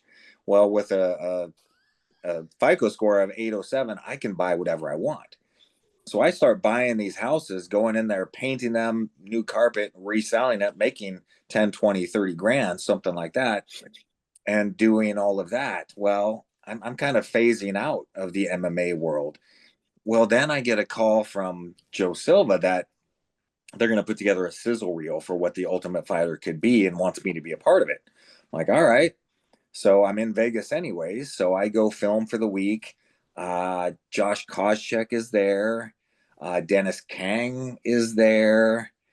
Yeah, King said no. Yeah. Alex Karalexis is there. And we're just shooting all this stuff for the week. So they could put this together and then pitch it. And there was actually a UFC that weekend. They gave us all floor seats so we could go watch. I cornered Tanner versus Baroni that weekend. And then that was kind of it for several months. And then I get the call that, oh, we're going to do this show, The Ultimate Fighter. We sold it. Yeah, we're doing it. Okay. like on the UFC website or something, we're looking for fighters for this, and nobody of note was actually applying. So Joe Silva calls Team Quest and says, "Hey, what about Nate Quarry and who else you got there?" So me and Leben go down and apply for it. And I remember being in Vegas, I'm jumping through all the hoops and all this stuff, and Craig Pelagian, the president of Spike, or one of the presidents of Spike, I'm in my final interview, and he says, "Nate, you're basically in. You helped us out with the first week. We like everything we've seen here. Just tell us a little bit about yourself for those that aren't aware." And I said, "Well, I was raised a poor black child." It's like the ghetto, yeah, the Elvis Presley. The perfect line from The Jerk was, Yep. Yeah. no one in the room got the reference. So I just died on the vine. And I was like, shit, I'm going to try real hard. I'm going to fight real hard. And I remember saying something along the lines of, "Look, man, I'll do whatever you want me to do. I'll fight whoever you want me to fight. I don't care. That's fine. I'm a fighter. I won't make an ass out of myself. I have a little girl. I'm not going to do something to where she in 10 years can say, 'But Daddy, look at how you behaved on TV.'" I said, I'm trying to be a man of honor and respect, so I will give you my best, but I'm not a clown."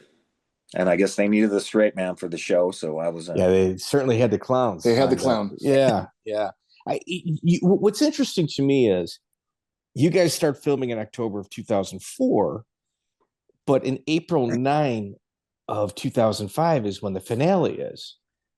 How do you pay your bills in between that? Like, are you guys on a weekly stipend or monthly stipend while these things are aired?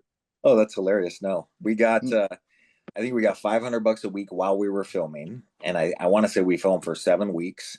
So we got that. And then that was it. And then we were not able to fight until after the finale.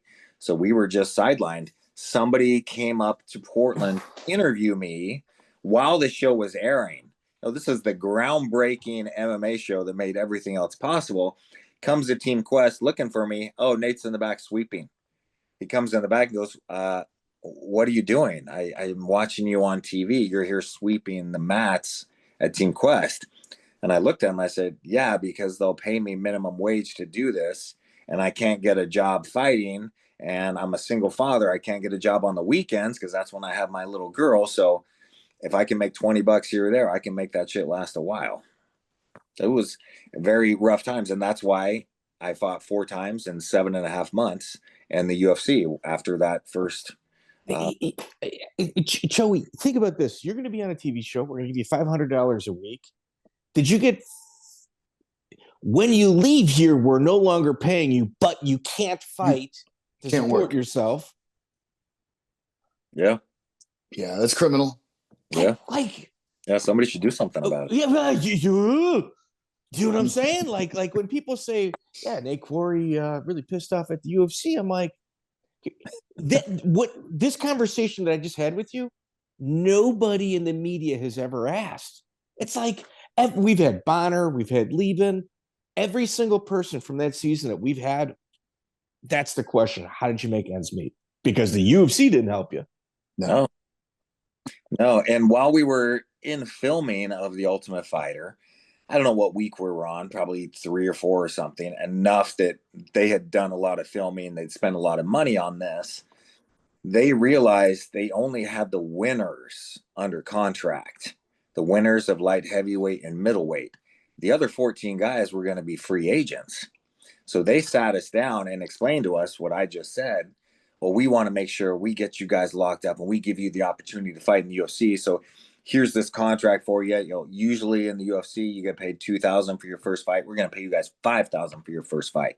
It was me, Couture, Leben, and Dana White in the room as Dana's explaining this to me. Randy looks at me and says, "That's a good deal. You should sign it." Dana looks at me and says, "Don't worry. If this thing takes off, we'll take care of you." This was the only time that we fighters actually had any control whatsoever. Leverage. All it takes, Randy saying, "I don't allow my guys to sign anything without a lawyer to look at it." What are they going to do? Scrap the 2-3 weeks, the millions of dollars they spent on this to start over again? That would have been it. No, we could have negotiated something. Find out years later, Randy'd been doing that for himself all along, but not for the fighters that he was watching over. So it could have been done differently. That would have been nice, but it is what it is. Your time on the show, episode 1, Leben is drunk, peeing on Jason Thacker's bed. Episode 5, you get injured after Randy Couture rolls on your ankle. Not your first injury with Randy. I think you also tore a pec with him. You ripped my right pectoral off the bone. Oh, no. Sunday morning, open mat. We're just rolling around. He catches me in an armbar. I go to hitchhike, escape out. He straightens out my arm. As I'm raising my hand to tap, he thrusts his hips forward, tears the pec. Oh.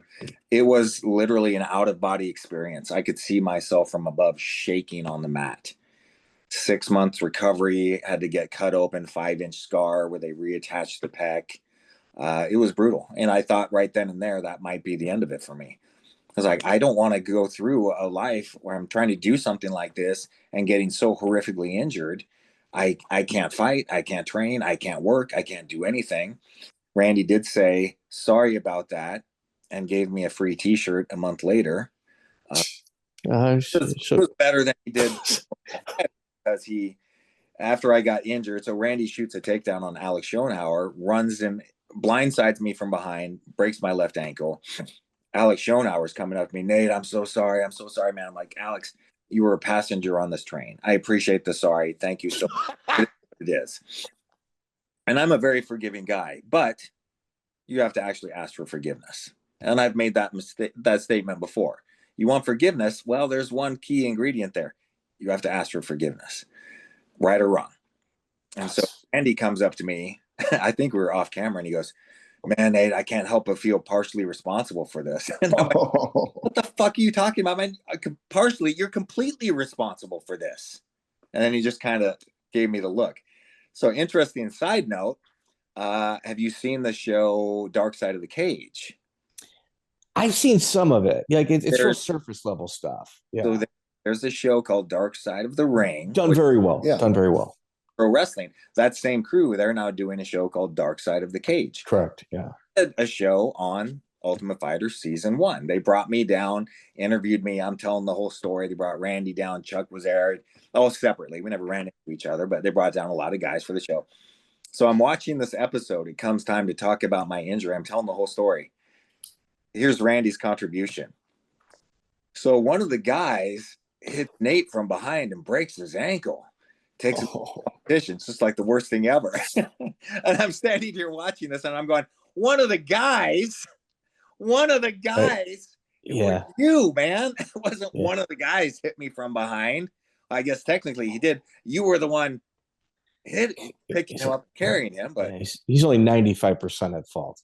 I mean, that's one of the kind of controversial things about the season was you guys were brought there under a different auspice. You weren't known that you were going to be fighting on the show. Were you aware of that? I always assumed we were. It's a show on fighting. I think Bobby Southworth, right or wrong, had the impression that wasn't going to happen. Some of the guys thought it was going to be at the end. We're getting our ass kicked on all these stupid little challenges. And I was like, we actually came here to fight. I'm ready to fight. I don't want to go home because I can't carry Randy's fat ass through Lake Mead on a Barca lounger. Let us fight. That's what we're here for. So when Dana came in and gave his "Do you want to be a fucking fighter?" speech, I was like, yeah, that's why we're here. Nobody on my team is complaining about this. We're good to go. If you look at that episode, it's everybody on Chuck's team that's saying, well, we didn't know. Well, we're fighting for free. Well, we're not on weight. And the rest of us are going, yeah, that's why we're here. Awesome. You were the original person to accuse Sam Hoger of stealing. Did one of the producers tip you off to that? Nothing ever happened off screen. And that was kind of one of the rules. Like Randy told me about Leben pissing on Thacker's bed. But because I didn't find out about it on screen, I wasn't able to approach Leben about it. If I had known that, I would have lost my shit. That kind of cowardice, that those kind of actions upset me like no other. So nobody came and told me Hoger was doing anything. I'm very much, I want no confrontation. I don't want any problems whatsoever. You come up to me in a bar and you're starting shit, I'm like, motherfucker, I will leave. I'll go someplace else. I don't want to fight, because I view it as, let's either all get along or let's just fight to the death. Yeah. And so, Ogre, I'm like, buddy, you do your thing, whatever. He was never really kind of my guy, just not my guy. And then I hear about all this, and I'm like, Ogre, are you kidding me? You're stealing from the guys in your room. And then he has this big story that Peter Welch told him it was okay, and he could.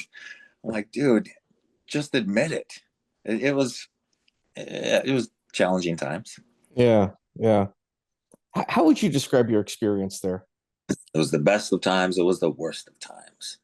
Yeah. I think it was kind of like going through military service would be my guess, where it's just horrific as you're going through it. But at the end of it, you're like, wow, the relationships I made, the things that I got to do, that made everything else possible. So I'm very happy that I went through it. I wish it could have ended a different way. I wish I had people like coaching me throughout my career, helping to build me, people that actually cared about me, that didn't just say I was no good and I never would be. Because like just that final night, or the ultimate fight night, the very first night when Stefan and Forrest had their fight, my post-fight interview should have been, thank you, Lodenson Cave, for this fight, for this opportunity. I think I was able to show everyone why I was here, why I was picked first for Randy's team. I don't know who's going to win in Sanchez and Florian, but they're not the ultimate fighter until they get past me. I want to fight them for that'd have been cool. Yeah, that'd have been cool. Yeah. I never thought of that. None of my coaches thought to say, hey, maybe let's promote you and let's try and build up your career. That would have, yeah. So I have regrets over things like that, but it's all in hindsight. I didn't know what I was doing. And there was a ton of jealousy about the Ultimate Fighter guys too. Like it was like mutiny, like amongst the pirates on the ship, so to say. So it was my second fight. Was it? No, it was my third fight. I was fighting Pete Sell for the first time. Yeah. It could have been the very first Ultimate Fight night. Ivan Solivari, Nate Markov. It was your first Ultimate Fight night. An event. I had beaten Pete Sell with a straight left. The referee sandwiched me on top of him. It was wait, hold on. We're not letting this go. Joey, Cecil Peoples lays on top of Nate for like an ungodly amount of time. Like he's like on top of him going, man, how did I get here? And how do I get myself off of here? It looks like it's in slow motion. It's amazing. It's amazing. So Pete Sell, super athletic, very fast, hard hitter, hammers. It's hard. As I'm fighting him, I remember thinking to myself, holy shit, is this going to be the guy? Is this going to be the first time I really face somebody that can really whoop me? I had lost to Gustavo Machado, but I wouldn't call that a whooping. No. Let's kind of here. You beat Lodenson Cade. You finished Shoney Carter. Shoney's a little undersized, but super crafty, very tough. Yeah. Ton of respect for him. Pete Sell is like the East Coast kind of version of yourself. Like you're kind of looking at yourself in a mirror. That's how I perceived it pre-fight. I throw a right, he steps back, and I follow up with a straight left. I don't even turn it up. Hit him right on the jaw, drop him. I immediately follow up with a big right hand. You can see in the video his eyes roll back in his head. If Cecil Peoples had not jumped in, I would have hit another 3 or 4 times. I would have switched to elbows. I would have dropped him on those. If Cecil Peoples would have pushed me off, Pete would have tried to stand up. He would have stumbled. He would have fallen down because it's a flash knockdown. He wasn't unconscious, but it takes a while to reset. Everybody would have seen, oh, Pete's kind of out of it. Cecil People jumps on top of me, sandwiches me. Pete, phenomenal. Full consciousness and awareness. He's going, what the fuck? Get off me. And I'm on top of him going, I don't know what's going on. I'm being held here. Cecil gets up. I get up. Pete's pissed. about the stoppage and everything. He's giving me the thumbs down, and I'm just going, man, I'm just doing my job. I'm just showing up and fighting. All the other nonsense that goes on around me, I know it seems to follow me, but I swear to God, it's not me. So later that night, now I'm on the floor, and Marquardt and Solivari are coming up to fight. I'm sitting right behind Tim Sylvia. Tim Sylvia talking to one of his buddies and goes, finally, we got some real fighters on the card, not these TV stars. And I know Tim at that point. I've trained with Tim, and I go, Tim, I'm right here, man. Come on. And he looks at me and goes, well, not you, Nate. You put in your time. But a lot of these guys, Yeah, no, that was for you, actually. Yeah, that was for you, Nate. I didn't expect you to kind of bark back. Yeah. The best part of that was Solivari and Marquardt put on the worst fight ever. Yeah. Solivari would not engage. Marquardt is chasing him around the ring to the point where Marquardt gets angry. And Solivari just has this deer in the headlights look. Fight ends by decision, lopsided. Everyone is booing. Everybody left with a bad taste. And I was like, so Tim, these were the guys that you were waiting for? So fast forward, if you want me to continue on. Yeah, please. When I'm fighting Kalib Starnes, and it comes to the end, I say to myself, I can't give you the fight that you want, but I'm not going to get angry. I'm not going to let the crowd get angry and take my energy with them. I can't give you the fight that you want, but I'm guessing more than anything, you want memories that you can look back on fondly. I'm going to give you something you never forget. Yep. And I did the rock hammer, and I chased him around the ring. And to this day, people are like, holy shit, man, I still do that on guys. Yeah. Okay. So Kalib Starnes,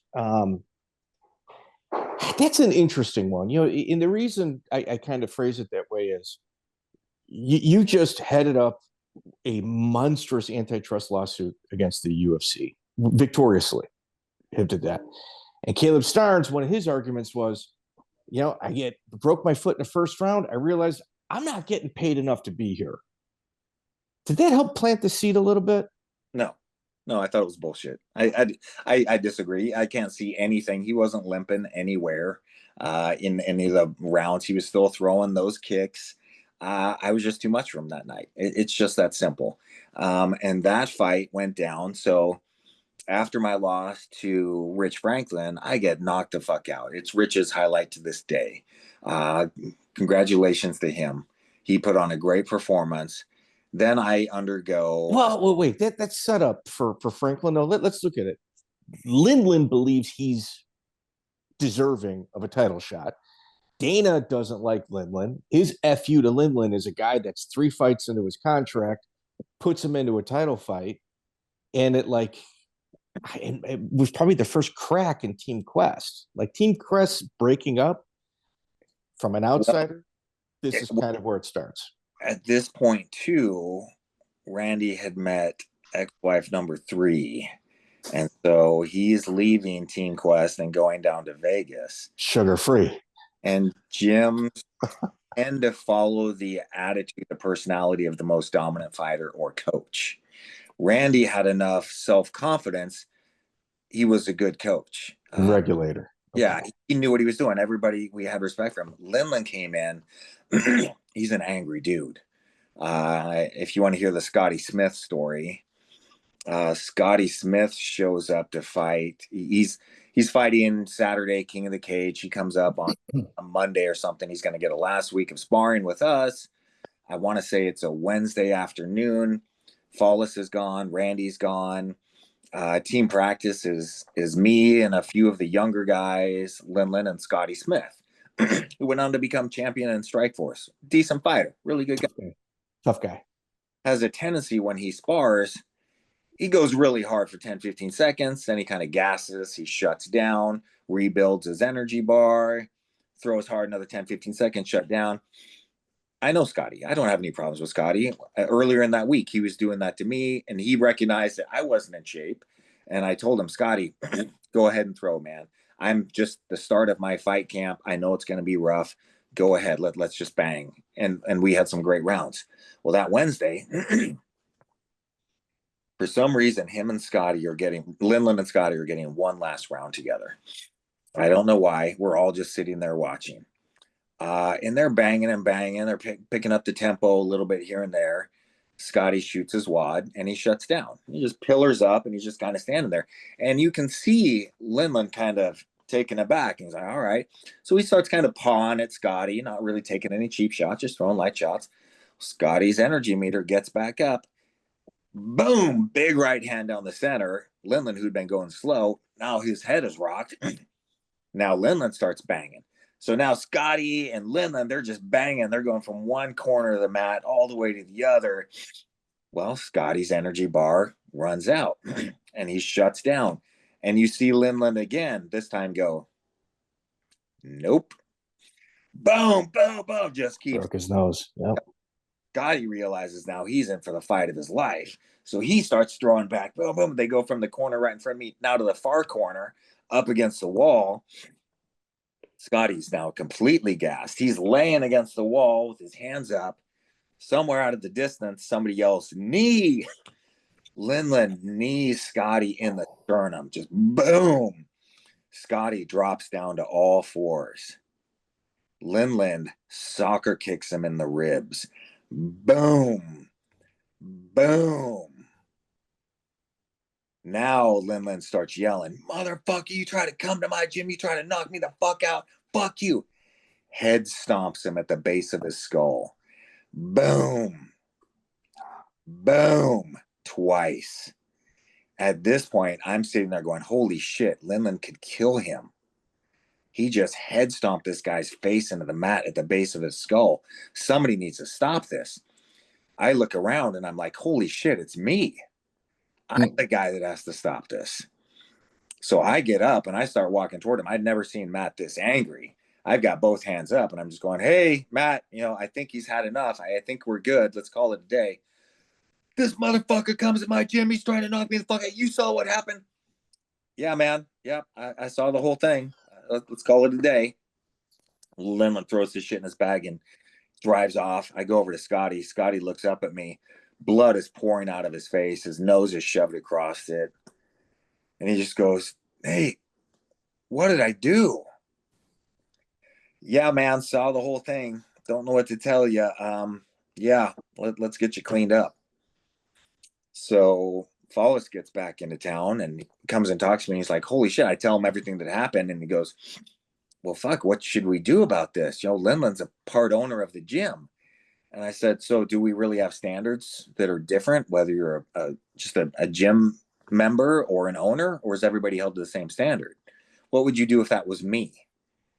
If somebody was going too hard, and instead of me saying, hey, let's slow down a little bit, or having a reasonable return of knockout, I was head stomping somebody. Can you imagine if he would have been paralyzed or killed?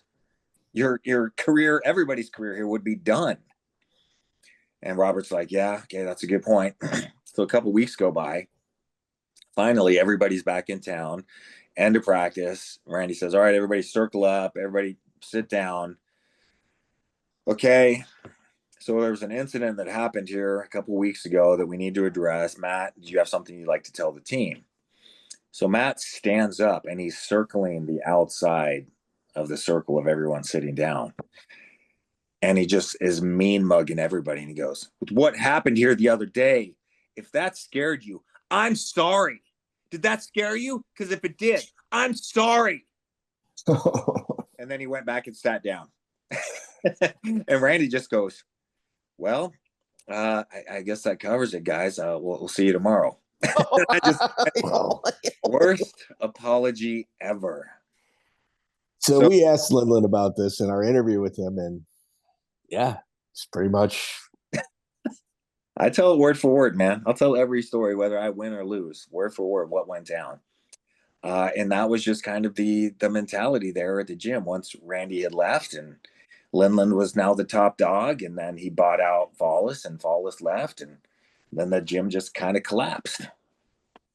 See, Lindland kept wearing a sports betting T-shirt that Dana and the UFC told him you can't wear it anymore. You can't wear it at the fights anymore. So when Lindland wore it to weigh-ins, he's like, you didn't say weigh-ins.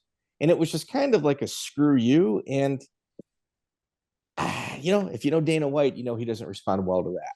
So, No. Well, and how childish is that?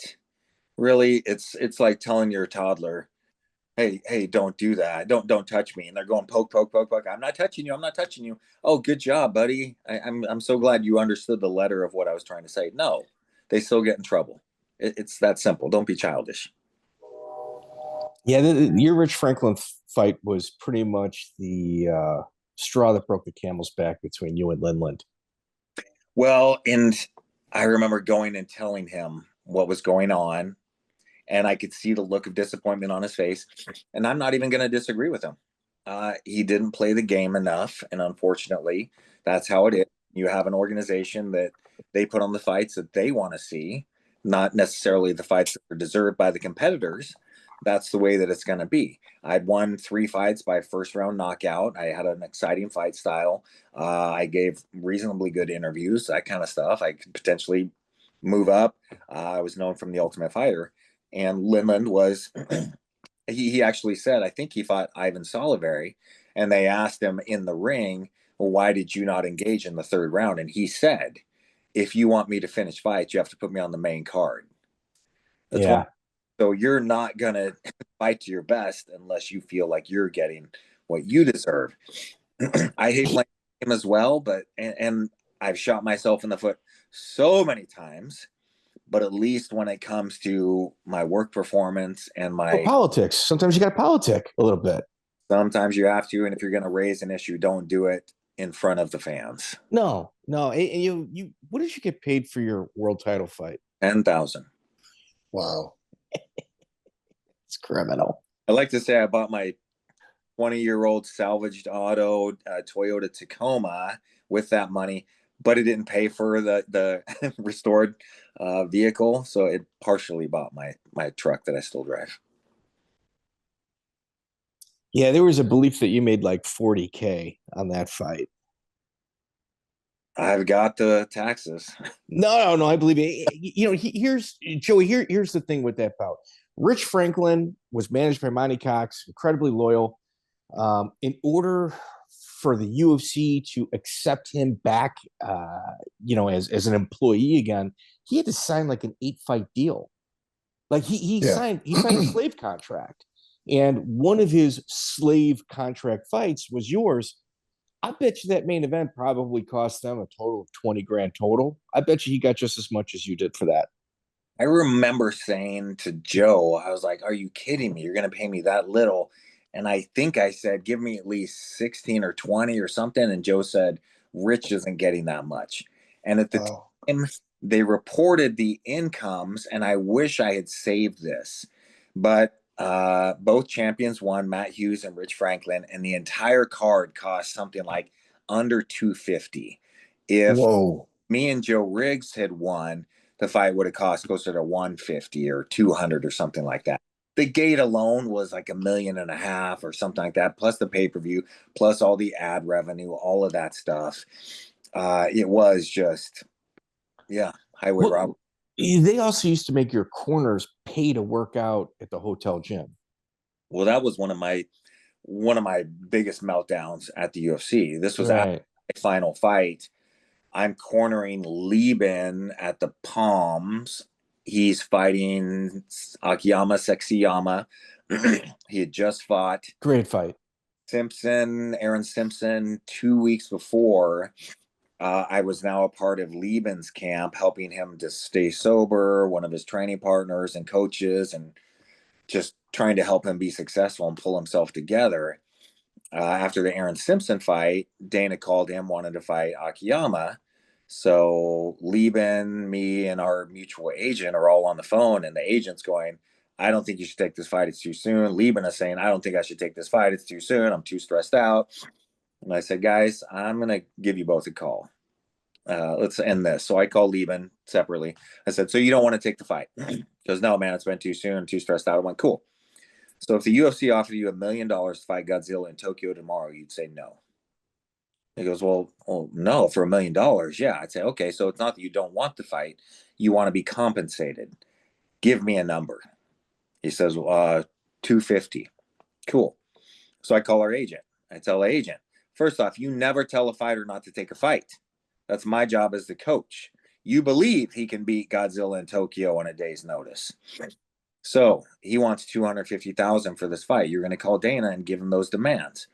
And the agent says, he's not going to be happy with that. And I said, he's not supposed to be happy. No. Yeah, no shit. Oh, thanks. Friends. Yeah. He's supposed to be business. mad. And so agent calls Dana. Dana's response was, oh, I guess this is all about money for you, and slams down the phone. So Leben ends up getting, I think, $150,000 signing bonus, gets his pay jumped up to the next tier, ends up getting $100,000 bonus.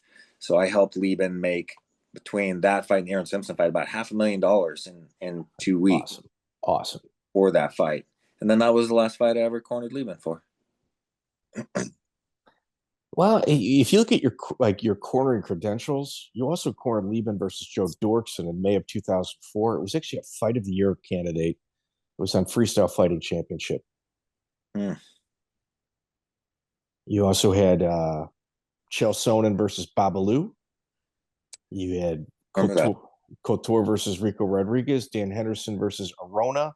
So you've been around, man. Benji Raddick versus Sean Shirk. Hold on. Dan Henderson versus Bustamante. Was it Bustamante? Okay. You weren't there with Arona? The first one? It was the first one because, and again, every fight's got a story. Sunday afternoon, Sunday evening, Danny calls me. Hey, what are you doing? Just getting ready to start my week and ready, all that kind of stuff. Well, I'm fighting Bustamante in 2 weeks in Japan. I don't have a camp set up. I want to fly you down to Temecula, work with me for a week, and then we'll go out to Japan. So can you get on a flight tonight? No, but I can get on a flight tomorrow morning. I don't have a passport, so I'll have to get that figured out. So I go down to Temecula, and he's not kidding. He does not have a camp. He's got like one training partner, no game plan whatsoever. So I'm watching Bustamante fights, and I go, all right. So he's going to throw a big right hand. He's going to shoot a double. When you sprawl, he's going to pull guard. You're going to hit him with an uppercut when he does. So for the next 2 weeks, I threw a big right hand. I shot a takedown. Henderson would uppercut me. You can see me cornering him in Japan with a huge black eye. Bustamante throws a big right hand, shoots the double. Danny sprawls. Bustamante pulls guard. Danny knocks him out. Whole fight's like 10 seconds or something like that. I was at that fight. That was a hell of a win for him. And I lost money supporting him. With getting my passport, I had to go to LA, expedite all that stuff. And these guys don't pay shit.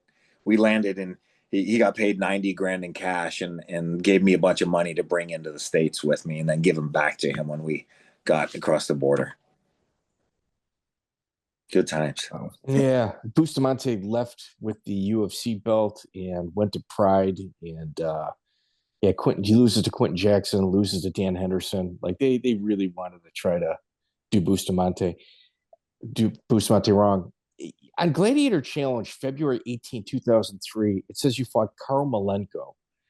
And on Tapology, it says there's issues with legitimacy on this fight. Did you ever fight him?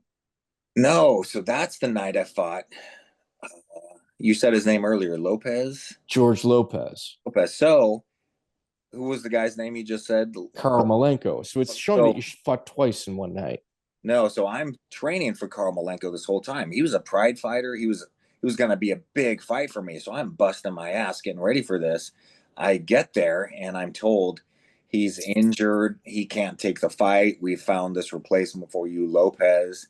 The promoter says to me, we don't know nothing about this guy. He's not at your caliber. If you could carry him into the second round, we'd really appreciate it. Well, nobody told George Lopez that. So he's just throwing bombs at me. And I went, well, I'm not going to risk getting knocked out to give you a nice show. So I just knocked him out there in the first.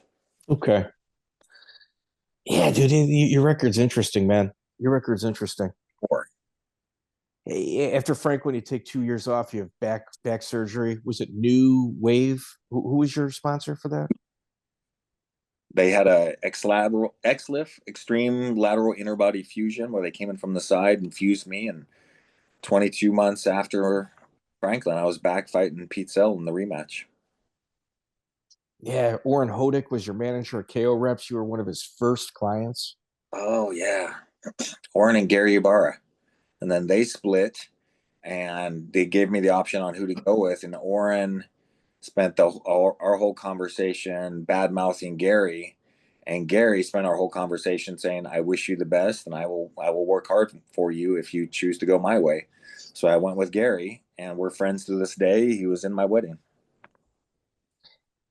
Did Fight Mafia ever square up with you? I know they kind of stiffed you on some cash. Yeah, they did. They finally paid me off. Yeah. So you've been around the block, dude. Like there's so much going on. Like the 7,750 was owed. They squared up. Hey, you know what I mean? You got to honor that. Your career has got so many twists and turns in it that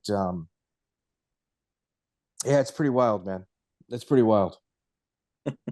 Any advice? Any advice for the guys getting into the game today? Business. Treat it like a business. Do this because you love it. If you happen to make some money, good for you. If you get into the business side of things, whether you're a fighter or a coach or whatever the case may be, treat it like a business, because if you don't, at the end, you will be left broken. Do not let them con you into thinking this is about honor or dignity. The UFC does not put on fights that don't sell. If they have a card fall apart because they're losing their main event, they don't say, well, honor demands that we put on this whole card. No, they say, we'll lose money. Instead of profiting 1.5 billion, we'll only profit 1.45 billion. So we need to cancel this card. Everyone around you treats this like a business. You're the only one that does it because you love this sport, and they will use that against you. Do not take bad fights. On your antitrust lawsuit with the UFC, it went to 2010. Do you plan on a second round with the fighters that were not included in it? So the statute of limitations said we could only file 4 years prior to when we filed. So we filed, I think, December 16th, 2014. So that brought it back December 16th, 2010. So everybody before that, yes, you were wrong. Yes, you were cheated. There's nothing we can do about it. The second lawsuit that we have going on, the Johnson case, is from 2017 to the present. So we're hoping in this lawsuit that we'll be able to get some financial recovery for the fighters that have been taken advantage of. But we really hope to be able to change the sport with this lawsuit. The judge told us in the league class that because none of us were fighting, injunctive relief, changing the sport, wouldn't make a difference for any of them, so it doesn't apply. So we could only look for a settlement there to try and get some money for the guys that have been taken advantage of.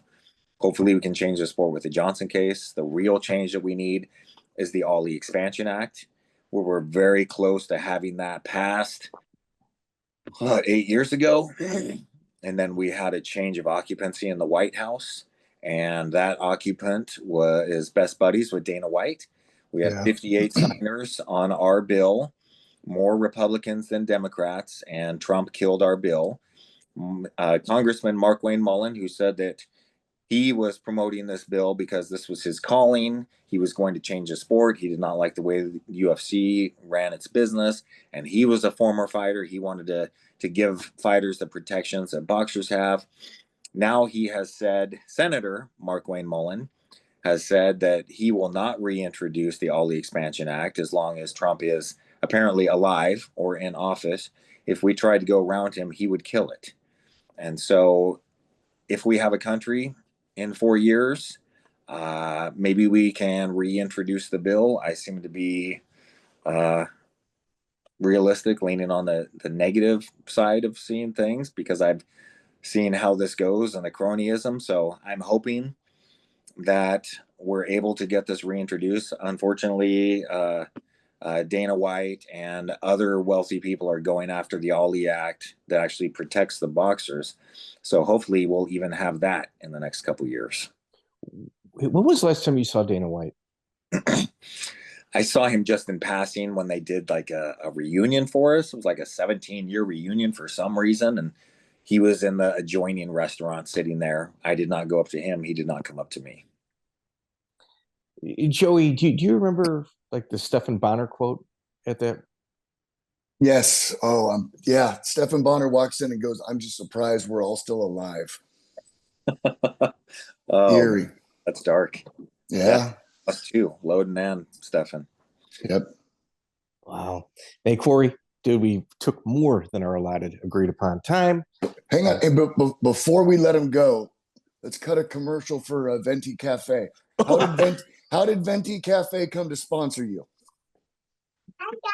I knew Dino Venti. I was just going to his restaurant, his small hole in the wall, Salem, Oregon, chicken and rice restaurant. And he asked me, "So what do you got going on this weekend?" I said, "Well, actually, I'm fighting in some no holds barred thing." And he says, "Oh my God, well, you need to eat for free then." And he gave me my very first sponsored chicken and rice dinner. And that was over 25 years ago. And we have still remained friends. And I love him like a brother. And I wish him all the success in the world. Did you fight with a Venti Cafe patch on your shorts at one point? Because I couldn't find the picture, but I think I'd heard that. I seem to think that I put it on a banner, maybe. Okay. As a thank you to him after, I want to say, my Pete Cell comeback fight. Unfortunately, all those banners are gone because I let a gym use them as decoration. And when the gym changed hands, the new owner just didn't give a shit and threw them all away. And then tried telling me that it was just worthless junk that would just be moved around the garage for years anyways. So, oh man, heartbreaking. Yeah. He could have thrown it up on eBay. Yeah. My own stuff. Yeah. Yeah, I mean, you could have bid on your own. I mean, he would have actually made money on it, probably a couple months worth of rent. Wow.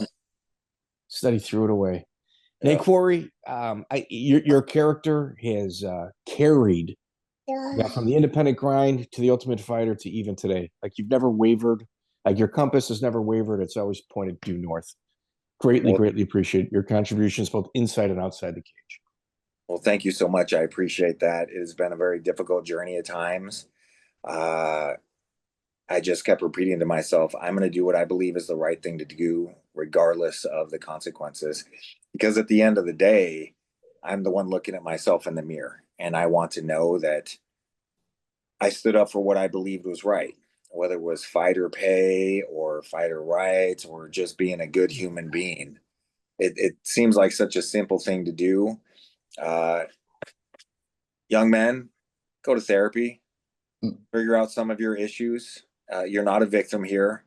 Yes, a lot of opportunities have been taken away from you. A lot of things have changed. You can still find meaning in your life. Walking around wearing a skin tight tap out t-shirt, making sure everybody knows how badass you are, doesn't really make you badass. Go to therapy and deal with your issues. Read some books. It's actually it's a lot more difficult to be kind and vulnerable than it is to be an asshole walking around Starbucks looking like you're a tough guy. I would rather be standing up for what I believe in, even if that means I stand alone. That's excellent. Nate, thank you, sir. I appreciate it. Joey! That was a good one. Always wanted to get a chance to talk to him. Yeah. Sometimes we get, all right. So we just dropped Health Gracie today. I've got a pretty good system of like being able to contact these guys. It's kind of non-traditional. And Health Gracie falls in this category. This came about just a message through Facebook, actually. So his Facebook is kind of hard to find. Like if you just look up Nate Quarry, you're not going to find it. But if like you look up Nate the Rock Quarry, it's like the first thing that comes up. So it kind of came together relatively quick. But no, man, we're killing it this year, dude. We're doing good. Nate's got a great story, man. Raised in a cult. I've heard him touch on it before, but he got into it in more detail with us, and that was a good one. Yeah, your personal connection. Isn't it crazy? Like, essentially, you and I were doing the exact same thing, just I'm in the Midwest, and you're on the West Coast. Yeah. Yep. Good stuff. Good stuff. So, I mean, moral of that story is I should have been able to book Nate Quarry for us a long time ago. I just didn't. So that's my failure, but your success.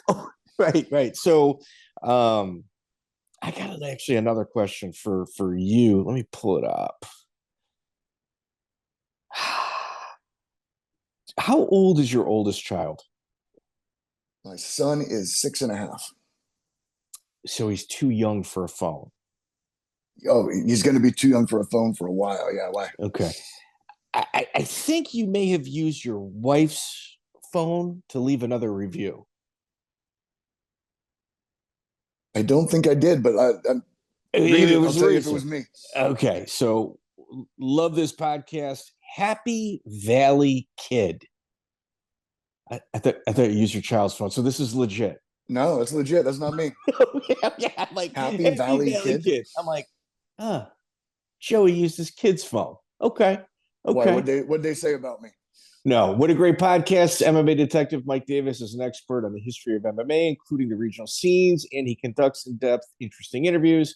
If you're interested at all about MMA history, you need to listen to this podcast. Normally, I would think I clearly wrote this with my child's phone, but that is not the case. I saw Happy Valley Kid, and I figured it was you. Either way, 5 stars. Thank you so much. I should have T-shirts. I'm hoping in the next 10 days. There's 3 guys I got to send them out to. I'm going to throw a sticker package in there as well. Dude, T-shirts are freaking expensive now. Yeah. We live in inflationary times. Yeah. It's like $11 a shirt. So I'm going to be getting those out. There's a guy in Australia, Scotty. He's in our comments. I'll have an LOP and one of these in the package for you. Just let me get it in stock. I'll throw some stickers in there as well. Well, you got 4 people you got to send them to because I need a shirt too. I got to get you. I'm probably going to get you about 10 shirts. All right. So you can kind of give them out to people. Give them out to the guys that I've hooked for an interview. Absolutely. So, Joey, always a pleasure, buddy. See you next time. That was a good one. Take care.